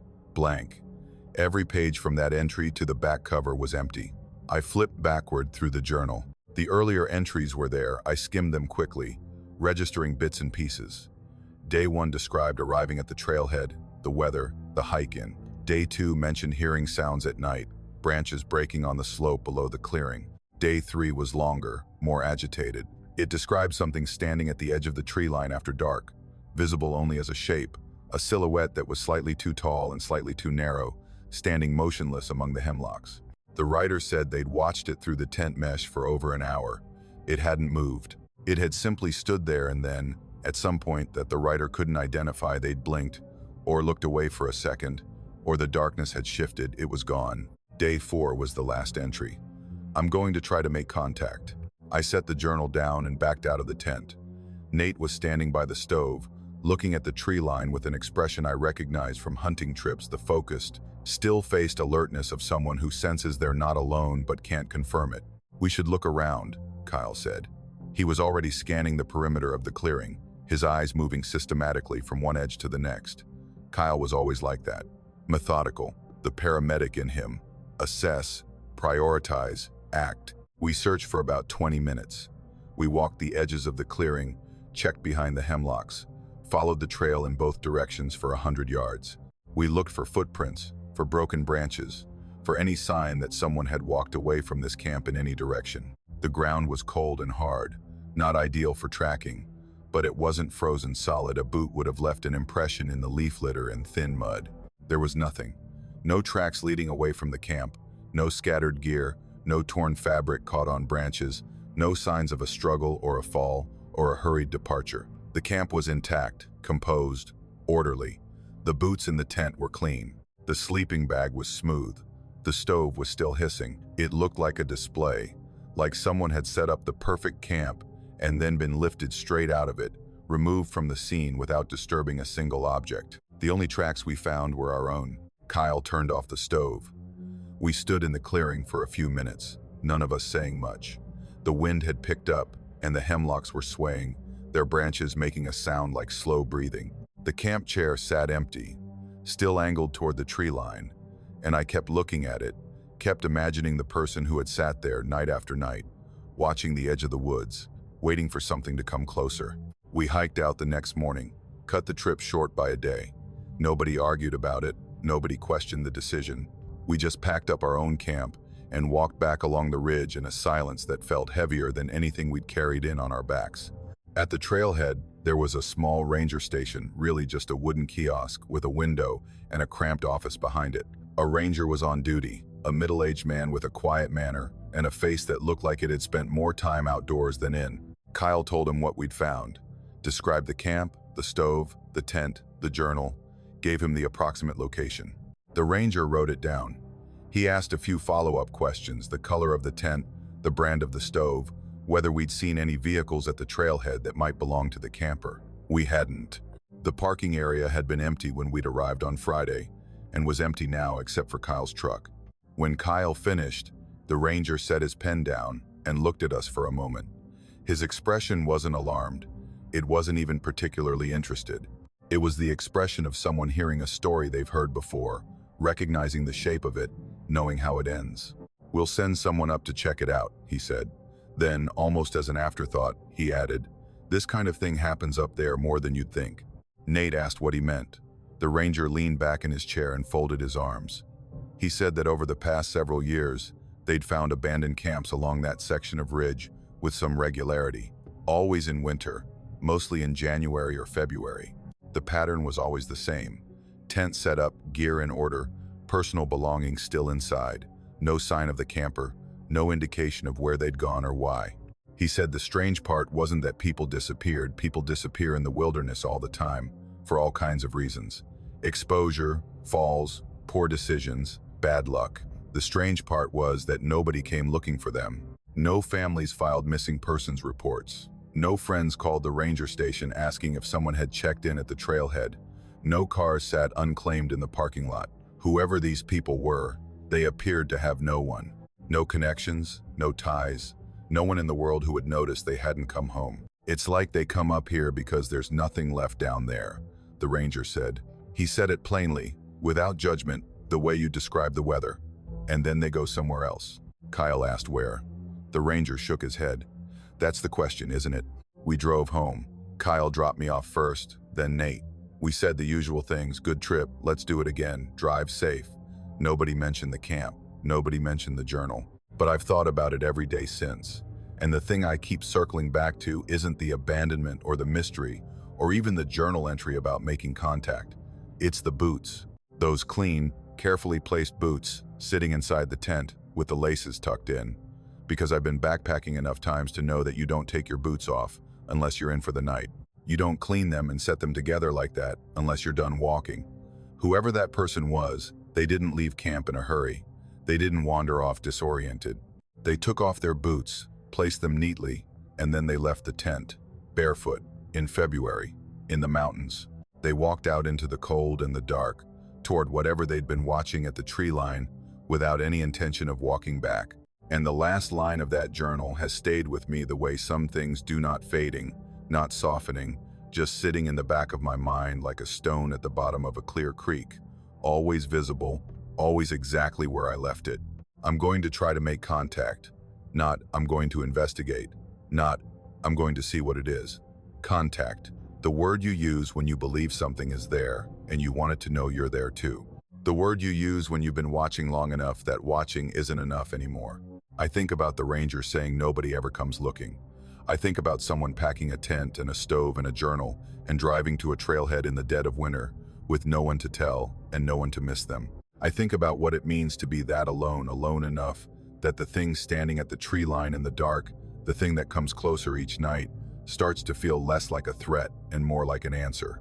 Less like something to run from and more like something that finally, after all that silence, is paying attention. I don't know what was at the edge of that clearing. I don't know what our camper saw, or thought they saw, or wanted to see. But I know what the camp looked like when we found it, still, composed, at peace. Like the last act of someone who had made a decision and wasn't afraid of it. And that's the part that frightens me most. Not that something was out there in the dark, but that someone went to meet it willingly, and that the place they left behind looked not like a scene of horror, but like a room that had been tidied before a long-expected guest finally arrived. The church didn't have a name, not an official one anyway. People around Knott County just called it the Laurel Fork Church, because that's where it sat on a flat patch of ground at the mouth of Laurel Fork Hollow, where the creek came down off the mountain and the road bent sharply before climbing again. It was a small building, maybe 30 feet long and 20 wide, white clapboard siding that had been repainted so many times over the decades that the wood underneath was more paint than grain. One room, 12 pews, a pulpit made from a single slab of walnut that somebody's great-grandfather had cut and planed by hand. No electricity until the 1970s, and even after they ran power to it, the only fixtures were two bare bulbs hanging from the ceiling on cloth-wrapped cord. In winter, the place was heated by a wood stove in the back corner, a cast-iron barrel type that threw good heat for about 6 feet in every direction and left the rest of the building cold enough to see your breath. My Uncle Raymond was a deacon there for as long as I can remember. He wasn't ordained, nobody at Laurel Fork was. It was an independent congregation, maybe 25 members at its peak, the kind of church that existed because the people who attended it had always attended it, going back generations, and the idea of driving an hour to a bigger church in town felt like a kind of betrayal. Raymond took the role seriously. He opened the building for services, maintained the stove, kept the roof patched and the porch from falling in. He wasn't a preacher, but he read scripture and led prayer when the circuit pastor couldn't make it, which in February was almost always, because the road to Laurel Fork became a sheet of ice from December through March, and most sensible people avoided it. February was when they held the midweek prayer services. Every Wednesday night, 7 o'clock, a small group of the faithful would gather in that freezing building and pray together. My mother started making me go when I was 12. She had her reasons. I was getting into trouble at school, running with kids she didn't approve of, developing what she called a hard heart. She thought an evening with Uncle Raymond and the church people would soften me. I think she also needed a break from worrying about me for a few hours, and sending me up the hollow with Raymond was the closest thing to a guarantee she had that I'd stay out of trouble for one night a week. I hated it. I hated the cold, the hard pews, the musty smell of old wood and damp hymnals, the way the services dragged on with the same prayers and the same readings from the same Bible that Raymond handled with a reverence I couldn't connect to. I was 12, then 13, then 14, sitting in that church every February Wednesday with my coat on and my hands in my pockets, counting the minutes until it was over. The church had a particular quality at night that I've never been able to fully describe. During the day, with sunlight coming through the 4 small windows, it was just a building, old, modest, unremarkable. But at night, with the wood stove throwing orange light across the floor and the bare bulbs casting their weak yellow glow against the ceiling, the place changed. The shadows deepened in the corners. The white walls seemed to absorb the light rather than reflect it. And the floor-wide pine planks, original to the building, worn smooth by a century of boots and shoes, the floor seemed to breathe, not visibly, not dramatically. It was more like a feeling, a sense that the surface you were sitting above was not solid in the way you wanted it to be, that there was space beneath it, empty, dark, waiting space. I was 14 the first time I heard it. It was the 3rd Wednesday in February. The attendance was small, even by Laurel Fork standards, maybe 9 or 10 people, all of them older, all of them bundled in coats and scarves. Raymond was leading the service because the pastor hadn't come. He was reading from Psalms, something about the valley of the shadow of death, which I remember because the words seemed particularly appropriate given how cold and dark the building was that night. The wood stove was struggling. The temperature outside was in the single digits, and the wind was coming down off the mountain in gusts that rattled the windows and pushed drafts through every gap in the clapboard. I was sitting in the second-to-last pew on the left side, as far from the pulpit as I could get without being in the back row, which was reserved for the older women who arrived early and sat together like a wall. I was doing what I always did, staring at the floor, letting Raymond's voice wash over me without registering the words, waiting for the closing prayer.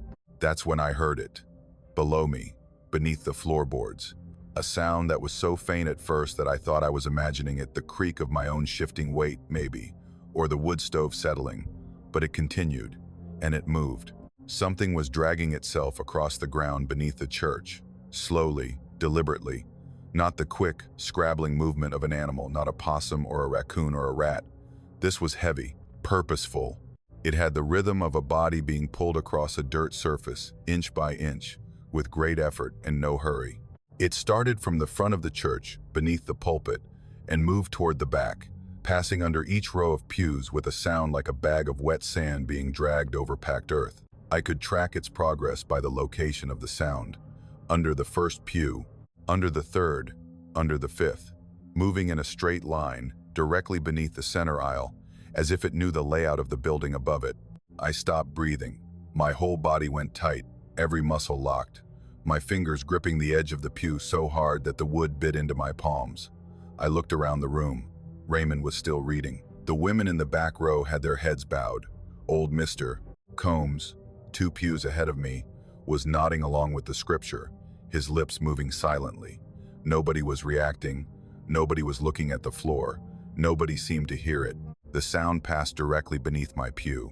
I felt it as much as I heard it, a vibration in the wood, a faint tremor that traveled up through the plank and into the bench, subtle enough that it could have been the stove or the wind or my own trembling. But it wasn't. It was pressure, directional pressure, moving from my left to my right, like something large passing underneath me the way a fish passes under a boat, displacing the water without breaking the surface. Then it stopped. Somewhere near the back wall, the dragging sound ceased, and the floor went still, and the only sounds in the room were Raymond's voice and the stove and the wind outside. The service continued. Nobody looked up. Nobody looked at me. I sat there for the remaining 20 minutes with my feet pulled up onto the pew, my knees against my chest, my heart hammering so loud I was afraid someone would hear it and ask me what was wrong. After the service, I waited until the others had filed out, and then I told Raymond. We were standing by the stove while he banked it for the night, the building cooling around us, our breath visible in the air. I told him I'd heard something under the floor. Something moving, something big. Raymond didn't answer right away. He finished with the stove, closed the grate, straightened up. Then he stood there for a long time, looking at the floor, his face in shadow, his expression impossible to read. When he finally spoke, his voice was lower than usual, and he didn't look at me. He told me the church was built in 1907, but the land it sat on was older than that. Before the church, there had been a structure on that spot, a root cellar, dug deep into the earth, with stone walls and a timber roof. It had been built by a family named Holbrook, who had owned the land since before the Civil War. The cellar was large for its kind, maybe 12 feet by 20, fully underground, with a single entrance that opened at ground level on the downhill side. In the 1930s, there had been a land dispute. Raymond was vague on the specifics, boundary lines, water rights, the kind of thing that turned neighbors into enemies in these mountains, and sometimes turned enemies into something worse. A man was involved. Raymond didn't say his name, or maybe he didn't know it. He said the man had been locked in the root cellar during the dispute. Whether as punishment or imprisonment or something darker, Raymond didn't say. What he said was that the man never came out. The entrance was sealed, poured concrete, mixed and laid by hand, thick enough that it might as well have been stone. The Holbrooks covered it over, graded the ground, and when the church was built on that spot 20 years later, the congregation either didn't know what was beneath them or didn't want to. The cellar became the church's crawl space, a sealed void under the floor, 12 feet by 20, dark and airless and buried. Raymond told me this the way you'd tell someone about a property line or a deed transfer, factually, calmly, without emphasis. But then his voice changed.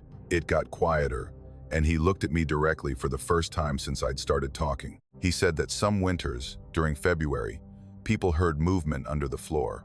Not every year, not every service, but often enough that it had become something the older members of the congregation were aware of, in the way that people become aware of things they can't explain and choose not to discuss. He said the elders didn't talk about it. When someone new mentioned it, and someone always did, eventually the elders would acknowledge it with a nod or a brief, tight-lipped look that communicated everything and nothing, and then the subject would be dropped. I asked Raymond what they thought it was. He was quiet for a long beat. Then he said, "They pray louder." That was all he would say. He ushered me out of the church, locked the door behind us, and drove me home in silence. My mother asked how the service was. I said fine. I went to bed and lay there in the dark, staring at the ceiling, thinking about the sound of something dragging itself across the dirt 12 inches below the place where I'd been sitting. I went back the following week, and the week after that, not because I wanted to, but because my mother's will was stronger than my fear, and because some part of me, the part that picks at scabs, the part that can't leave a closed door alone, needed to know if I'd hear it again. I didn't, not that year. February ended, the midweek services stopped for the season, and the whole thing settled into a corner of my memory, where strange things go to become stories you tell yourself you might have imagined. Then February came around again. I was 15 now, old enough to drive Raymond's truck to the church while he rode in the passenger seat and pretended not to grip the dashboard. The first 2 Wednesdays were uneventful. The same prayers, the same cold, the same bare bulbs and wood stove and shadows in the corners. I'd almost forgotten about the sound, almost let it become one of those mountain things half remembered, half believed, filed under probably nothing. The third Wednesday was different. It was the coldest night of the winter. The temperature had dropped below zero by sundown, and the wind was screaming down the hollow with a force that made the church walls groan. Attendance was even thinner than usual, maybe 6 people, all committed, all old except for me.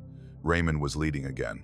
The stove was burning hot, but the cold was winning, pressing in through every crack and seam, and I could feel it on my ankles beneath the pew like cold water rising. I didn't hear the dragging that night.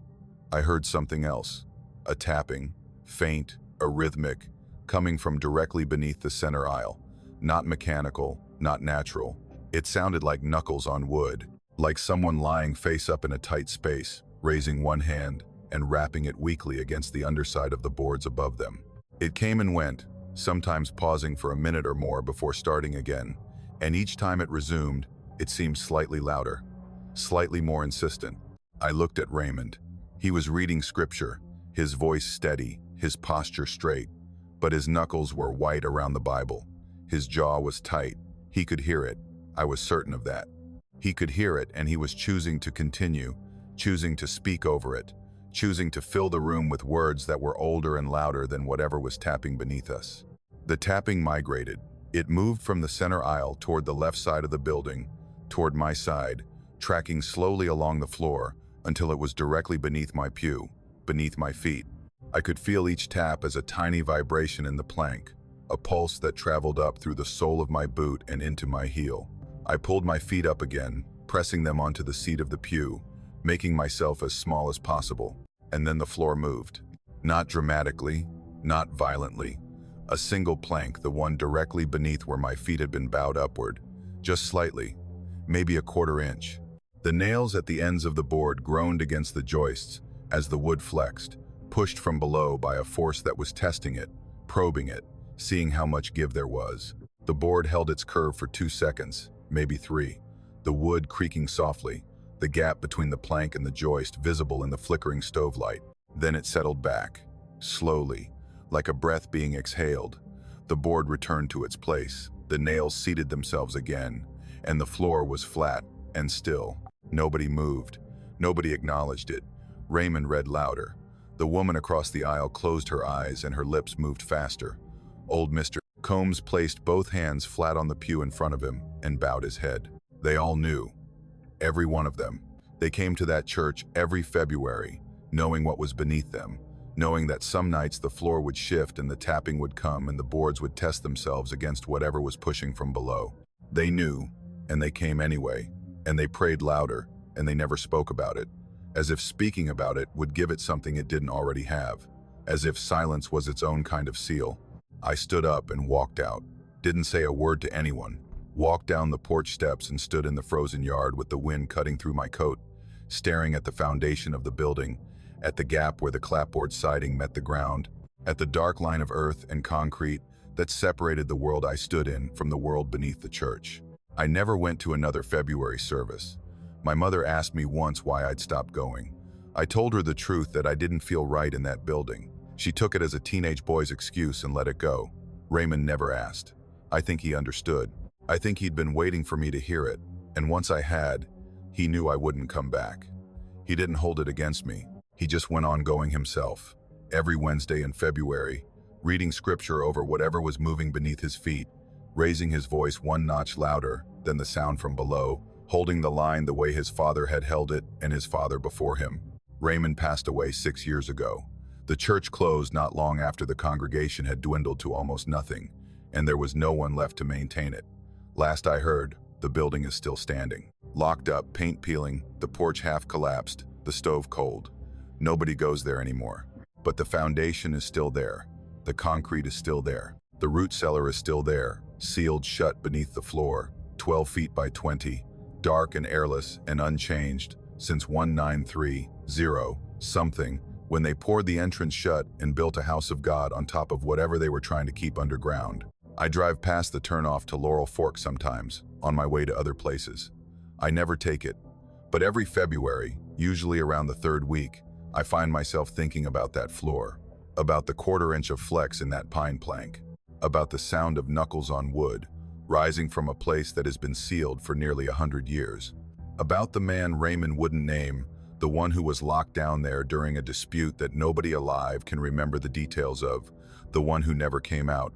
And I think about the thing that frightens me most, The thing that Raymond never addressed and the elders never spoke about, and nobody in that congregation ever had the courage to say out loud. The root cellar was sealed in the 1930s. If a man was locked down there, he died down there, decades ago, in the dark, in the cold, in a space too small to stand up in and too solid to break out of. Whatever is under that church floor should have stopped moving a long time ago. It hasn't. I've run the Ridgeline Outfitter shop for going on 8 years now. It's a small operation, just me most days. Occasionally my nephew Tyler during the summer months, when the foot traffic picks up enough to justify a second pair of hands. The shop sits at the base of a parking lot that services one of the lesser-known trailheads in the Great Smoky Mountains, the kind of access point that doesn't make it into the glossy brochures or the top 10 hiking lists.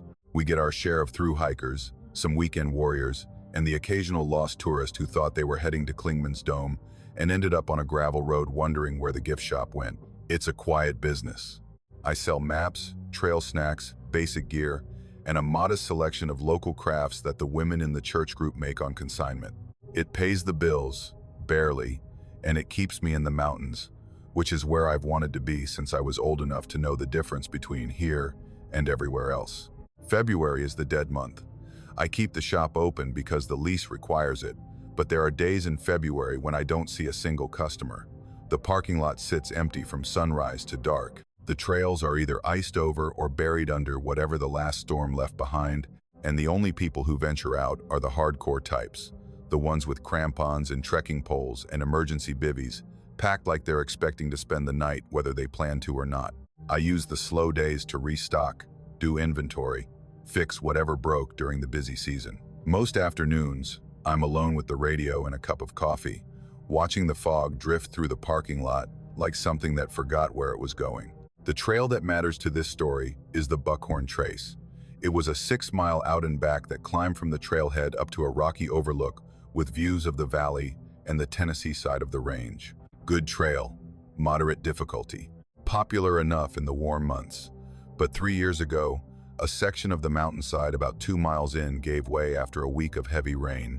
The landslide took out about a quarter-mile of trail, dropped it into the drainage below, and left a scar of exposed red clay and broken rock that the Forest Service deemed too unstable to repair or reroute.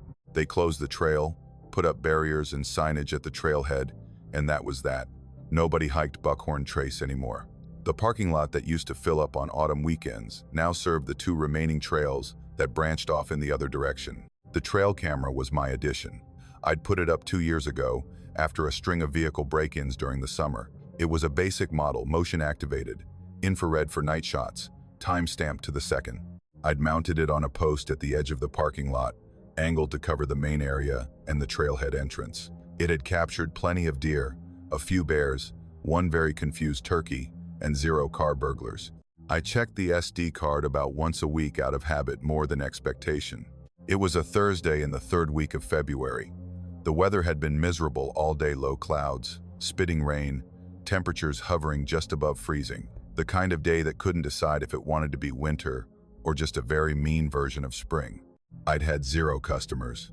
I was getting ready to close up around 4 o'clock, wiping down the counter and turning off the display lights, when the door opened. He came in without a greeting. No hello, no browsing glance around the shop, no acknowledgement that another person was in the room. He walked straight to the counter with a purpose that seemed rehearsed, like he'd practiced the route from the door to where I was standing. He was dressed for hiking, trail pants, a soft-shelled jacket, a day pack that looked well used, but everything about him was slightly off.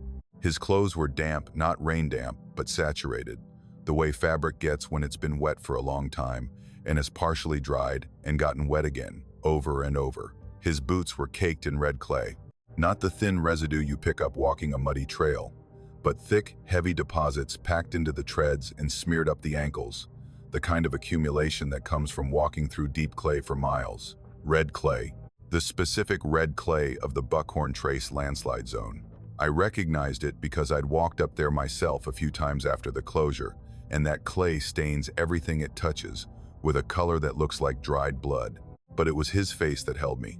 His features were unremarkable, mid-40s, maybe, average build, brown hair that was damp and flattened against his forehead. What caught me were his eyes. They were open, focused, directed at me. But there was nothing behind them. No engagement, no recognition, no personality. They had the flat, vitreous quality of eyes in a photograph. He was looking at me the way a window looks at the street, facing the right direction but not actually seeing. "I need a map of the Buckhorn Trace," he said. His voice was even, level, each word delivered with the same inflection and the same weight, like a sentence being read by someone who understood English but had no relationship to the words. I told him the Buckhorn Trace had been closed for 3 years. Landslide, impassable. I pointed to the notice I kept pinned on the bulletin board behind the counter, the same Forest Service closure order I'd been displaying since they shut it down. He looked at the notice. He looked back at me. He nodded once, a slow, deliberate dip of the head, and then he turned and walked out the door. No argument, no follow-up questions, no disappointment. Just the nod and the exit, as smooth and purposeful as his entrance. I stood behind the counter and watched him through the front window. The parking lot was empty except for my truck, and I now noticed nothing else. No car, no vehicle of any kind. He'd arrived on foot, which was unusual but not unheard of. Sometimes hikers got dropped off, or they walked over from the campground a mile down the road. But the campground was closed for the season, and the nearest road with any traffic was 4 miles away. He walked across the parking lot toward the trailhead. His pace was steady, his arms at his sides, his gaze fixed straight ahead. He was heading directly for the Buckhorn Trace entrance, where the wooden barriers and the closure signs were clearly visible. I almost called out to him, but something made me hesitate. Something about the way he was moving. It took me a few seconds to understand what I was seeing.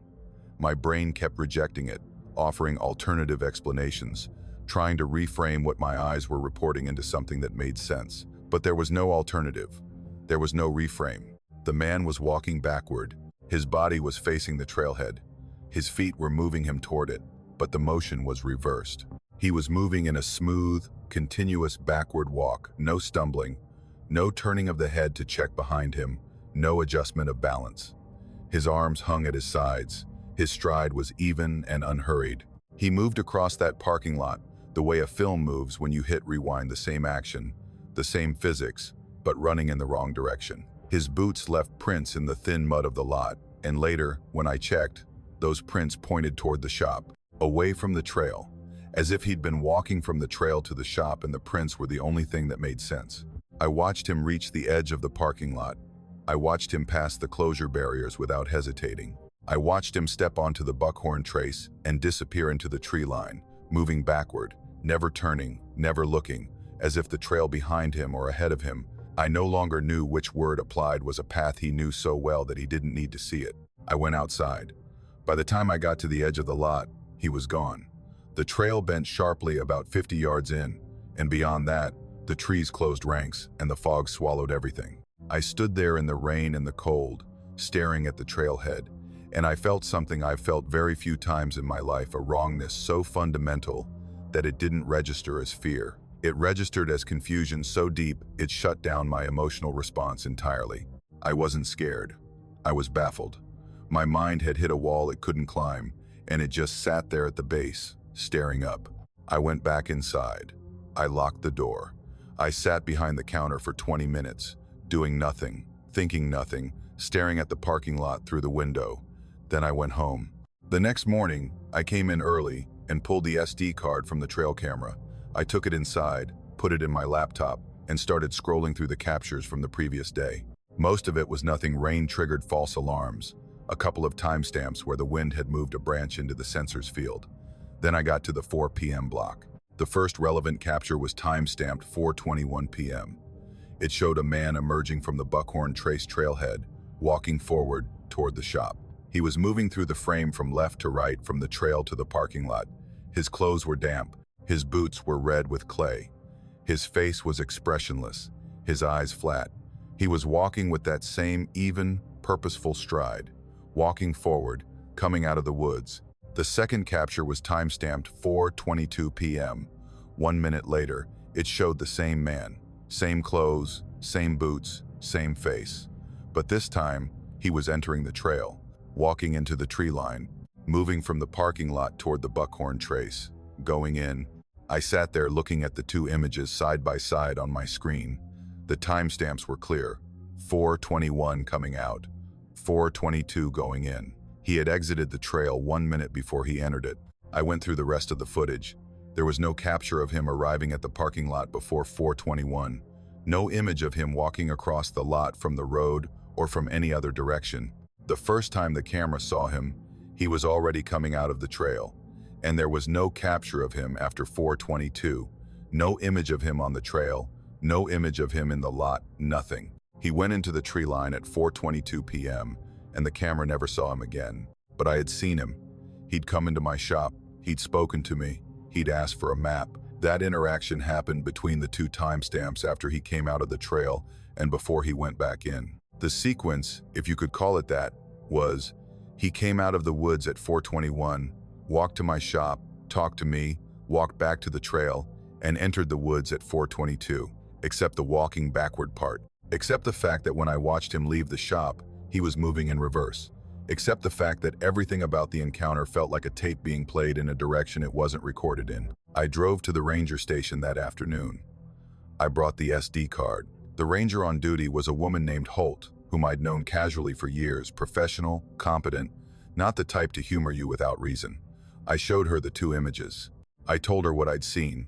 I told her about the man, the backward walking, the red clay, the request for the closed trail map. I told her the timestamps didn't make sense. She looked at the images for a long time. She didn't say anything at first. She plugged the SD card into her own computer and went through the full day's footage frame by frame. She confirmed what I'd already found. No earlier captures of the man, no later captures, just the two images, 1 minute apart, in the wrong order. She copied the files to her system.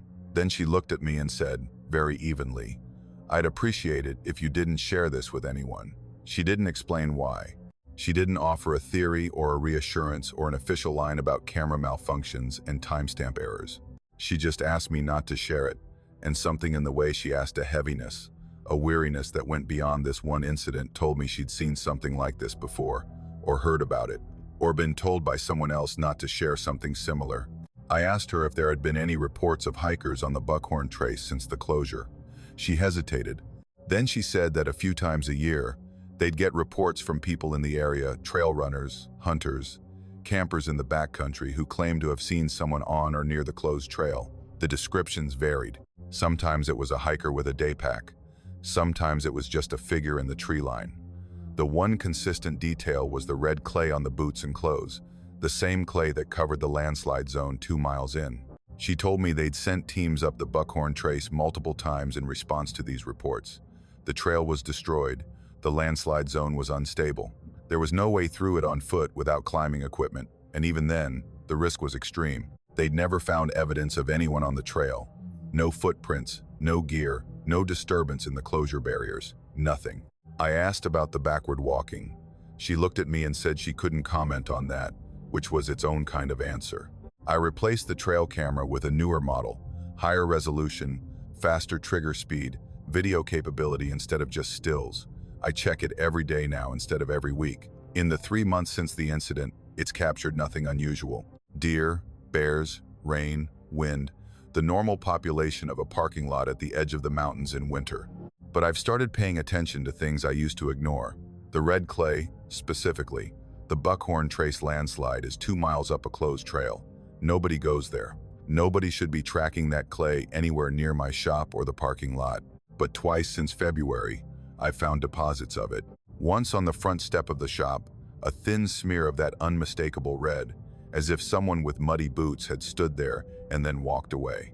Once on the driver's side door handle of my truck, a thumbprint-sized spot of red clay that I found when I went to open the door one morning before dawn. I cleaned them both off. I didn't tell anyone. I don't know what I'd say. The trail is still closed. The Forest Service has no plans to repair it. The landslide zone is too unstable, the cost too high, the demand too low. The Buckhorn Trace is, for all practical purposes, a trail that no longer exists. It goes 2 miles into the mountain and then it ends, swallowed by a wall of red clay and broken earth. And yet someone walks it, someone who comes out of the woods before he goes in. Someone who moves through a parking lot in reverse, heading for a trail that leads nowhere, with clay on his boots from a place nobody goes. Someone who asked me for a map of a trail that's been dead for 3 years, with a voice that had no inflection and eyes that had no depth, as if the person in front of me was performing the idea of a person without quite understanding what a person is. I keep the shop open in February because the lease says I have to, but I close at 3 now, not 4. I lock the door and I check the parking lot, and I drive home before the light goes flat and the fog rolls in. Because the thing that stays with me, the thing I can't shake no matter how many rational explanations I line up and knock down, isn't the backward walking or the impossible timestamps or the red clay on my door handle. It's the nod. That slow, deliberate nod he gave me when I told him the trail was closed. Not surprise, not frustration, acknowledgement, like he already knew.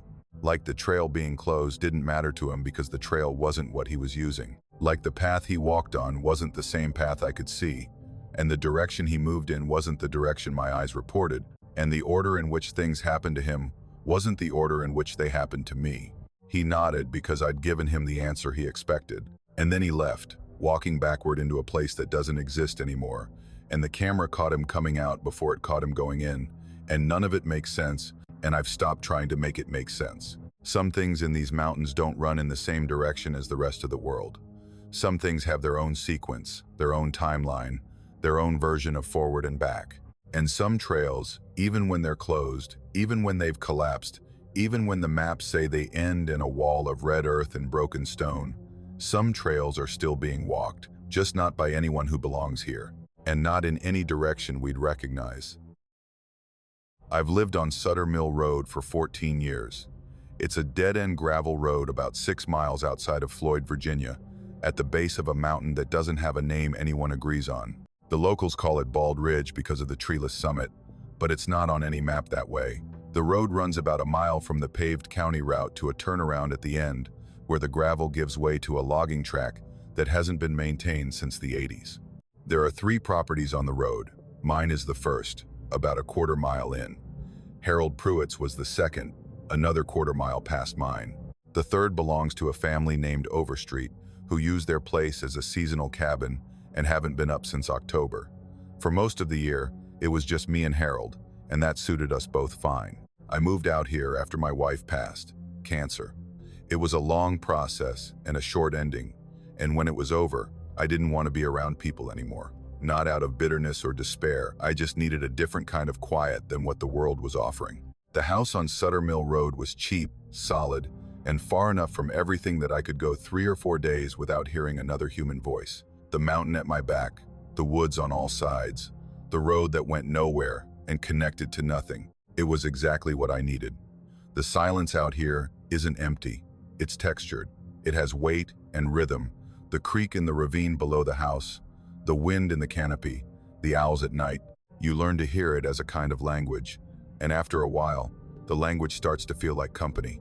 Harold was already there when I arrived. He'd been on that road longer than anyone, 30 years at least, probably more. He lived in a small frame house with a tin roof and a covered porch that ran the full width of the front. The property was neat, but not fussy. He kept the grass cut, the firewood stacked, the gutters clear. He had a vegetable garden in the summer that produced more than one man could eat, and he'd leave bags of tomatoes and squash on my mailbox post without a note, just the vegetables in a brown paper sack, and the understanding that I'd know who they came from. Harold was not a talker. In 14 years, I doubt we exchanged more than a few hundred sentences total. He'd wave when we passed on the road. He'd nod if we happened to be checking our mailboxes at the same time.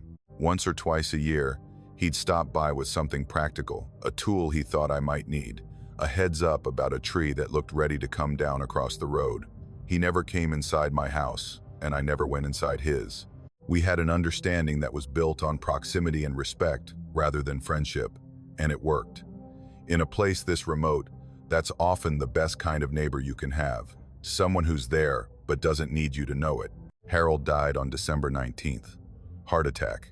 His daughter, Marcy, found him 2 days later when he didn't answer the phone.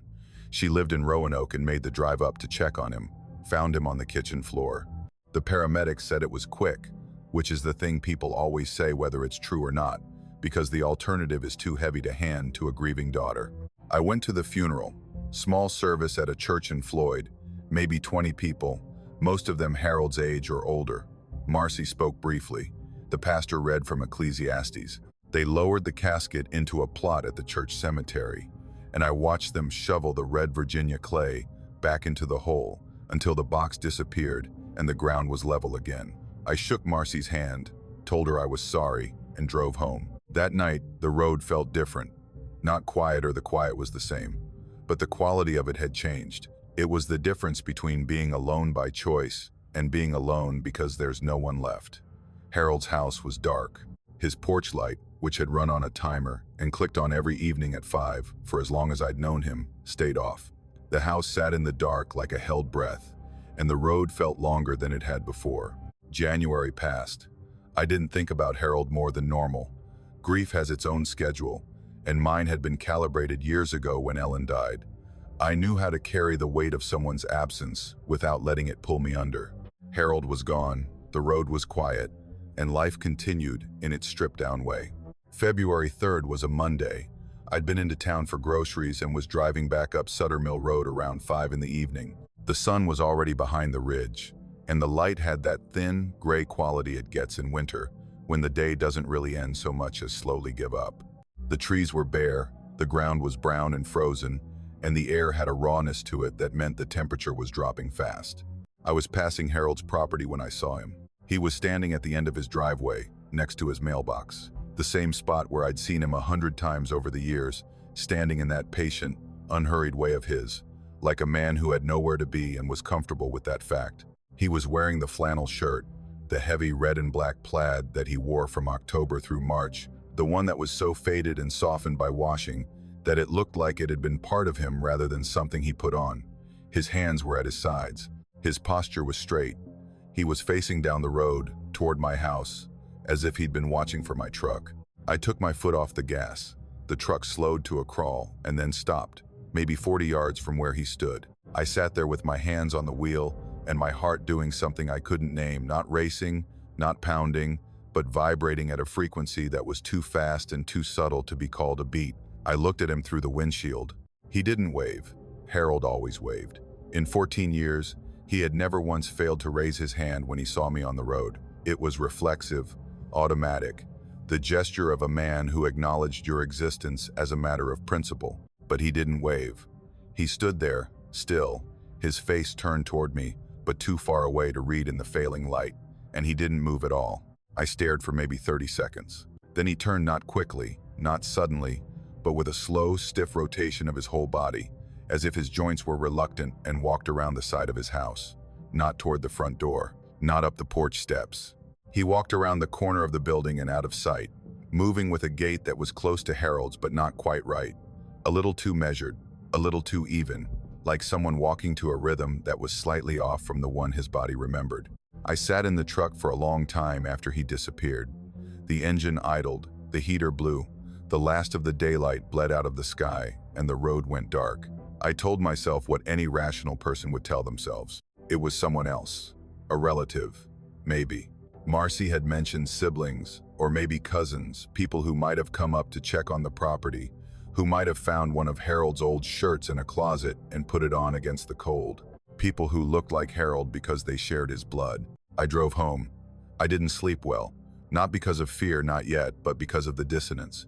The gap between what I'd seen and what I could accept. The shape of the man at the mailbox had been Harold's shape. The posture, the height, the slope of the shoulders, the way he held his head slightly forward, as if leaning into something only he could hear. 14 years of seeing a person every few days builds a template in your mind that's more accurate than a photograph. And the template matched. The next evening, I was on my porch around the same time, not waiting, not watching, just sitting with a cup of coffee as the light went down, the way I did most evenings. I looked up the road toward Harold's place, and there he was. Same spot, same shirt, same posture, standing by the mailbox facing my direction, but closer. Not at his mailbox this time, further down his driveway, maybe 20 yards closer to my property than he'd been the night before, as if he'd taken a few steps toward my house and stopped. I set my coffee down and stood. I walked to the edge of my porch and looked at him. The distance was maybe 150 yards, and the light was almost gone, but I could see him clearly enough to confirm what I already knew. It was Harold. Not someone who looked like Harold, not a relative or a cousin or a trick of the fading light. It was the man I'd watched for 14 years, the man I'd seen lowered into the ground 6 weeks ago, standing on his property in a dead man's shirt, looking at my house. He stood there for about a minute, then he turned, with that same stiff rotation, and walked behind his house again. Gone. I went inside and called Marcy. It was a difficult call to make. How do you tell a woman who buried her father that you've been seeing him standing in his yard at dusk? I kept it simple. I told her I'd noticed someone on the property, asked if she'd sent anyone up to check on things. She said no. She said the house was locked, the power was off, and no one had been there since she'd come up in early January to collect a few personal items. She said she'd meant to have the locks changed but hadn't gotten to it yet. She asked if I thought someone had broken in. I told her I didn't know, but I'd keep an eye on it. She thanked me and hung up. The next morning, I walked up the road to Harold's house. It was locked, as Marcy had said. The windows were dark. The porch was bare except for a folded lawn chair that Harold always left out. I walked the perimeter of the building, checking windows, checking the back door, looking for any sign that someone had been there. The ground was hard with frost, but in a few sheltered spots near the foundation, the earth was soft enough to hold an impression. I found boot prints, one set. They ran along the side of the house, from the front yard to the back, the same path the figure had taken when it walked out of sight. The prints were consistent in size and depth, a man's work boot, maybe size 10, the same size Harold wore. They went around the back of the house and then continued across the backyard toward the tree line. At the edge of the woods, they stopped, not gradually, not trailing off into leaves and undergrowth. They just stopped. The last print was crisp and full, both heel and toe clearly defined, and beyond it there was nothing, as if the person who made them had simply stepped out of existence at the tree line. I bought a trail camera that afternoon, a decent one, motion activated, with night vision and a timestamp accurate to the second. I mounted it on a fence post at the edge of my property, aimed up the road toward Harold's driveway, positioned to capture anything that moved between his house and mine. That evening, I watched from my porch. The light went down, the road went dark. I watched Harold's mailbox, his driveway, the corner of his house where the figure had disappeared twice before. I watched until full dark and then some, sitting in the cold with my coat zipped to my chin, straining my eyes against the black. I didn't see him, but in the morning, when I walked out to my truck, I found the boot prints. They were in the frost on my driveway, a single set, coming from the direction of Harold's house, walking in a straight line down the center of the gravel, each print pressed cleanly into the thin white layer of ice crystals that coated the stones. They came all the way down the driveway, past my truck, up to my front porch, and they stopped at my front door. Not on the porch, not on the steps, at the door. The last print was on the top step, maybe 6 inches from the threshold, angled slightly inward, as if the person who made it had been standing there facing the door, facing the place where I'd been sleeping on the other side of a 2-inch slab of wood. I checked the trail camera. I pulled the SD card and brought it inside, and went through every frame from the previous night, motion activated, infrared, clear field of view covering the entire road between my property and Harold's. It had captured nothing, not a single frame, no figure on the road, no movement of any kind, no trigger event between sundown and sunrise. Whatever had walked down my driveway and stood at my front door had done so without tripping a motion sensor that could detect a rabbit at 50 yards. The boot prints continued every morning for the rest of February. Every single day, I'd wake up, open my front door, and there they'd be a single set of tracks in the frost, coming from the direction of Harold's place, walking straight and steady and unhesitating down my driveway to my front door. Some mornings, the frost was light and the prints were faint. Some mornings, after a hard freeze, they were pressed deep and sharp, every tread mark visible, as if the person who made them had weight and substance and mass. They were always the same size, always the same boot, always stopping at the same spot. I never saw the figure at the mailbox again. Whatever I'd seen those 2 evenings in early February didn't repeat itself, at least not in a way my eyes could confirm. But every morning told me that something was still making the walk.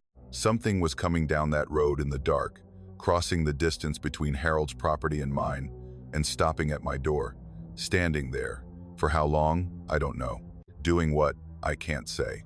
I tried everything I could think of. I left the porch light on all night. The prince still came. I stayed up until 3 in the morning, watching the road from my kitchen window. I saw nothing, but the prints were there at dawn. I moved the trail camera 3 times, different positions, different angles, once aimed directly at my own front porch from 6 feet away.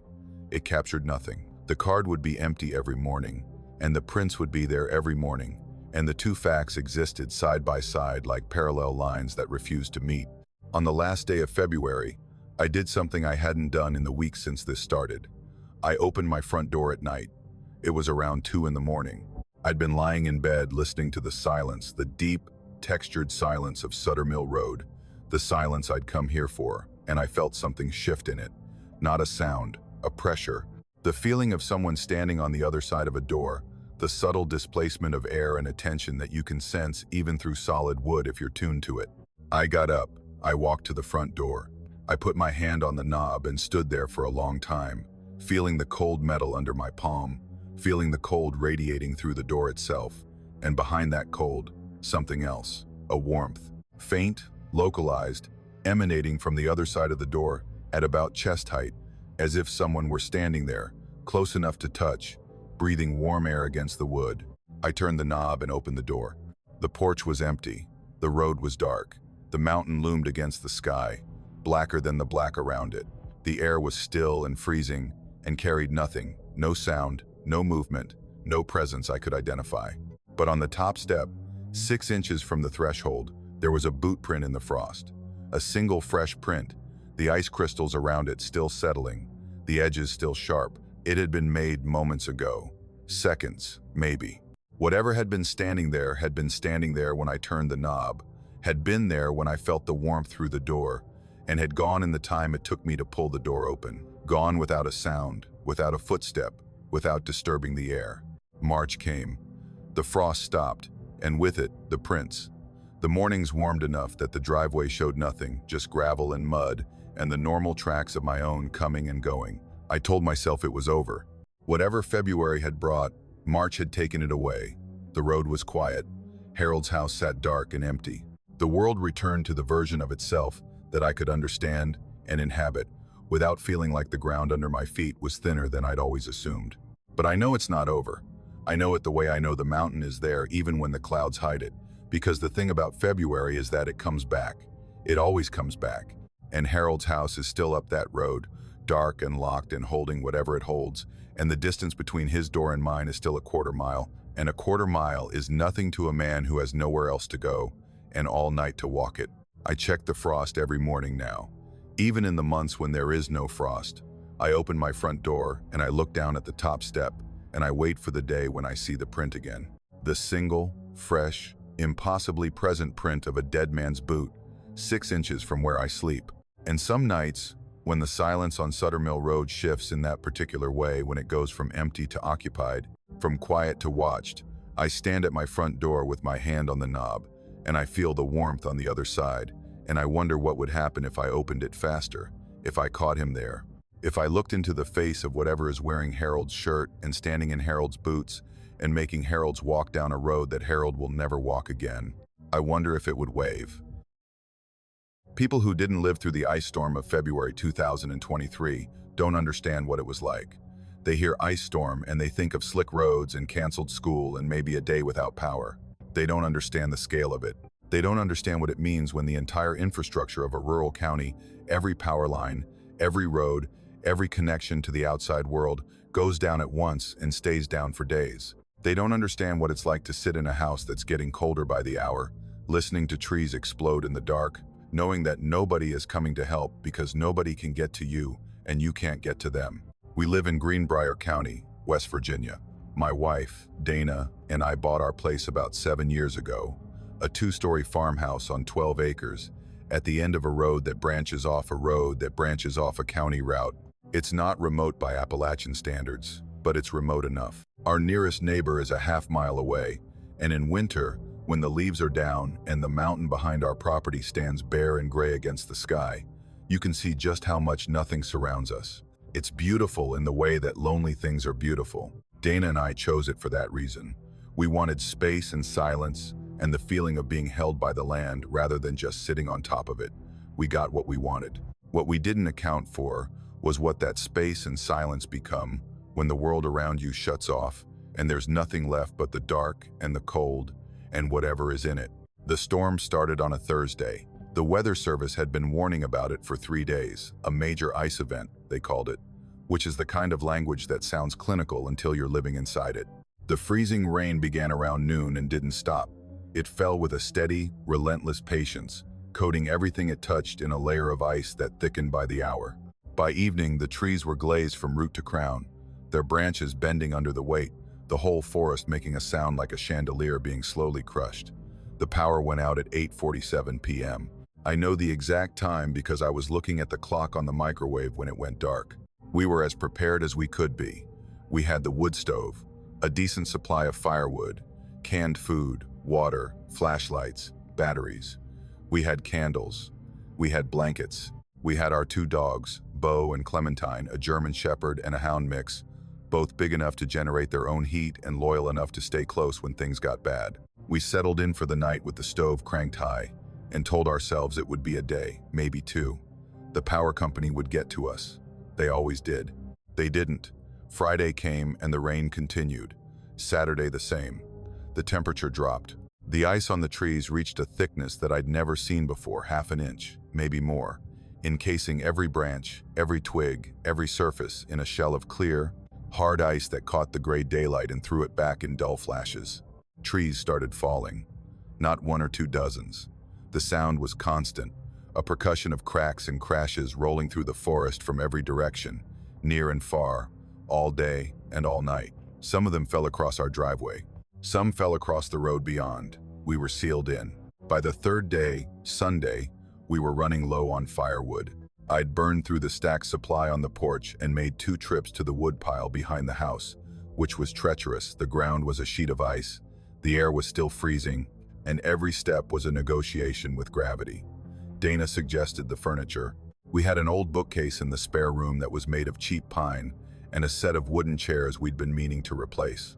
I broke them apart with a hatchet and fed them to the stove piece by piece.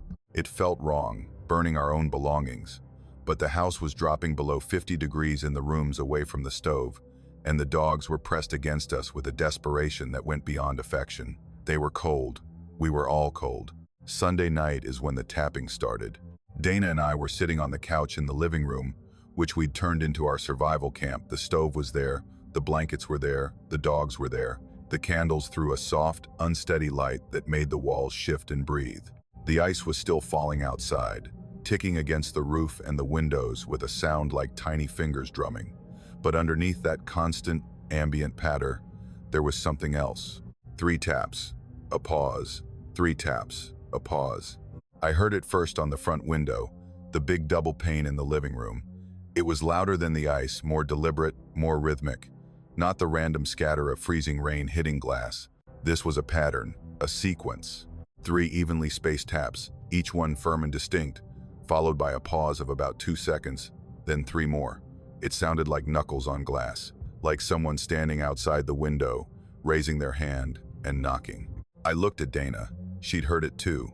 Her eyes were wide, fixed on the window. The curtains were drawn. We'd closed them all to keep in whatever heat we could, so there was nothing to see except the fabric and, beyond it, the faint glow of ice catching the candlelight. Wind, I said. Ice on a branch. But the nearest tree to that window was 30 feet away. I knew because I'd cut back the old maple 2 summers ago specifically to keep branches away from the house. There was nothing close enough to reach the glass. Nothing that could tap with that kind of regularity and force. The tapping stopped at the front window. For maybe 10 seconds, the house was quiet, except for the stove and the ambient rain. Then it started again, this time at the kitchen window, on the opposite side of the house. Same pattern. 3 taps, pause, 3 taps, pause. As if whatever was doing it had moved from one side of the house to the other in the time it takes to draw a breath. Dana stood up. I'm going to look. Don't, I said. I said it quickly, without thinking, with a certainty that came from somewhere below my rational mind, not from logic, from instinct. The same instinct that makes you pull your hand back from a hot surface, that makes you freeze when you hear a rattlesnake before you consciously process the sound. Something in me knew that looking was wrong, that the tapping wanted us to look, that the pattern 3 and 3 and 3, circling the house, moving from window to window with a speed and purpose that no wind or animal could account for, was designed to draw attention, to pull a face to the glass. Dana sat back down. She didn't argue. I think she felt it too. The tapping continued. It moved to the bedroom window, then to the bathroom, then to the small window in the spare room where I'd broken up the bookcase. It was circling the house. Clockwise, I realized, moving around the perimeter in a steady, deliberate orbit, pausing at each window long enough to deliver its sequence before moving to the next. 3 taps, pause, 3 taps, pause. The circuit took about 2 minutes. When it completed, it started again, and again, and again. The dogs knew. Bo and Clementine had moved to the center of the room, as far from the walls as they could get. They were pressed together, Clementine's head tucked under Bo's chin, both of them trembling with a fine, continuous vibration that I could feel through the couch cushions.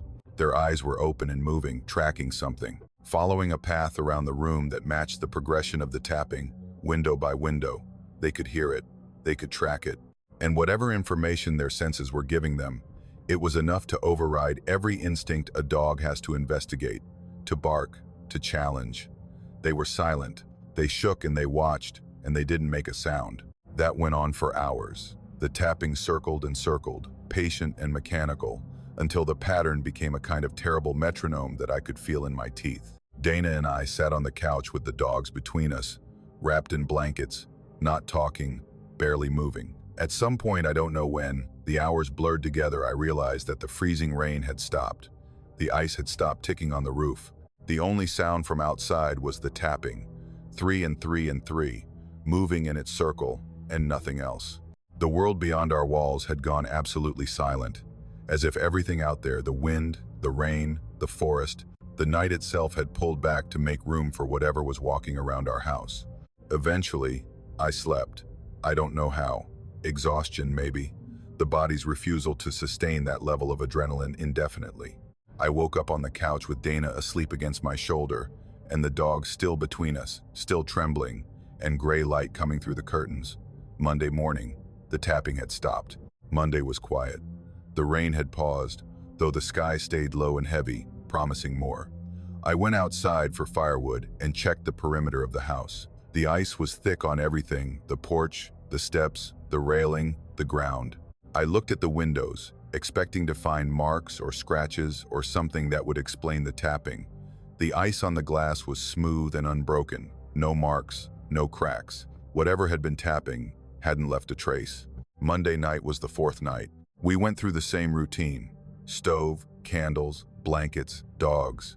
The house creaked around us as the temperature dropped again. I'd found a few more pieces of wood in the basement, old scraps from a project I'd abandoned, and fed them to the stove, one at a time, rationing what little fuel we had left. The cold was seeping in from every direction, from the floor and the walls and the windows, and the stove's circle of warmth had shrunk to a radius of maybe 4 feet. Beyond that, the house was a cave. The tapping didn't come back. I waited for it, my ears tuned to the frequency of 3 and 3. My body braced for the first knock on glass. But the windows stayed quiet. The house was still. Then I heard the breathing. It came from the back door, the door that opened onto the porch behind the kitchen, the one I'd been using to access the wood pile. It was a solid door, wood with a glass upper panel, and at the bottom there was a gap, maybe half an inch of space between the door and the threshold, where the weather stripping had worn away. I'd been meaning to replace it for 2 years. The gap was big enough to feel a draft through, big enough to hear through. The breathing came through that gap, deep, slow, wet. Each inhale was a long, shuddering draw, the sound of air being pulled through something moist and thick. Each exhale was a low, heavy push, warm enough that I could feel it, or imagined I could feel it, as a faint change in the air temperature near the floor. Whatever was breathing was pressed against the door. Close, intimate. Its mouth, if it had a mouth, and the sound certainly suggested something that did, was right against the gap, using it the way you'd use a straw, directing its breath into the house with a precision that felt intentional. Dana was awake. She was gripping my arm hard enough to leave marks I'd find the next morning. The dogs were rigid, their eyes locked on the back door, their bodies so tense that I could feel the vibration of their muscles through the cushions. Bo's lips were pulled back from his teeth, but he wasn't growling. He was silent. Whatever hierarchy of threat existed in his animal mind, whatever was behind that door occupied a level above anything he was willing to challenge. The breathing continued for maybe 20 minutes, slow, patient, unbroken. It didn't speed up or slow down. It didn't change in volume or intensity. It was the breathing of something that had arrived at a destination and was content to be there. I got my shotgun. It was a 12-gauge pump that I kept in the hall closet, loaded with buckshot. I'd grown up with guns, and I'd never once felt the urge to point one at something I couldn't see. But I picked it up and I walked to the back door, and I racked a shell into the chamber, and the sound of that action, the hard, metallic clack that every living thing on Earth recognizes as a threat, didn't change the breathing at all. It continued through the door, steady and wet and close. I unlocked the deadbolt. I turned the knob.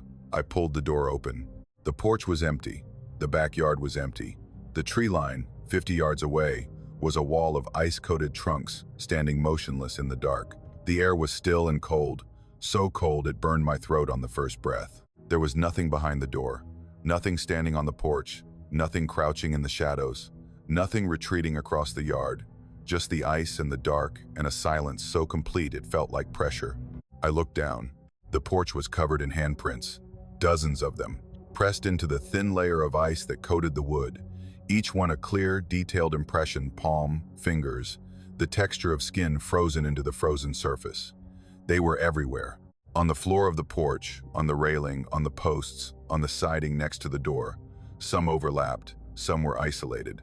They covered every surface within reach of something standing on the porch, as if whatever had been there had pressed its hands against everything it could touch, leaving its mark on every available surface. They were too large.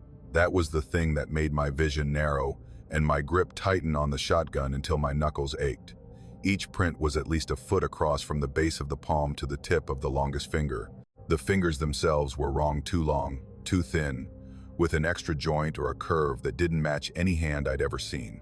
They looked like the hands of something that was almost human, but had been stretched, elongated, reshaped by a process that had no interest in proportion.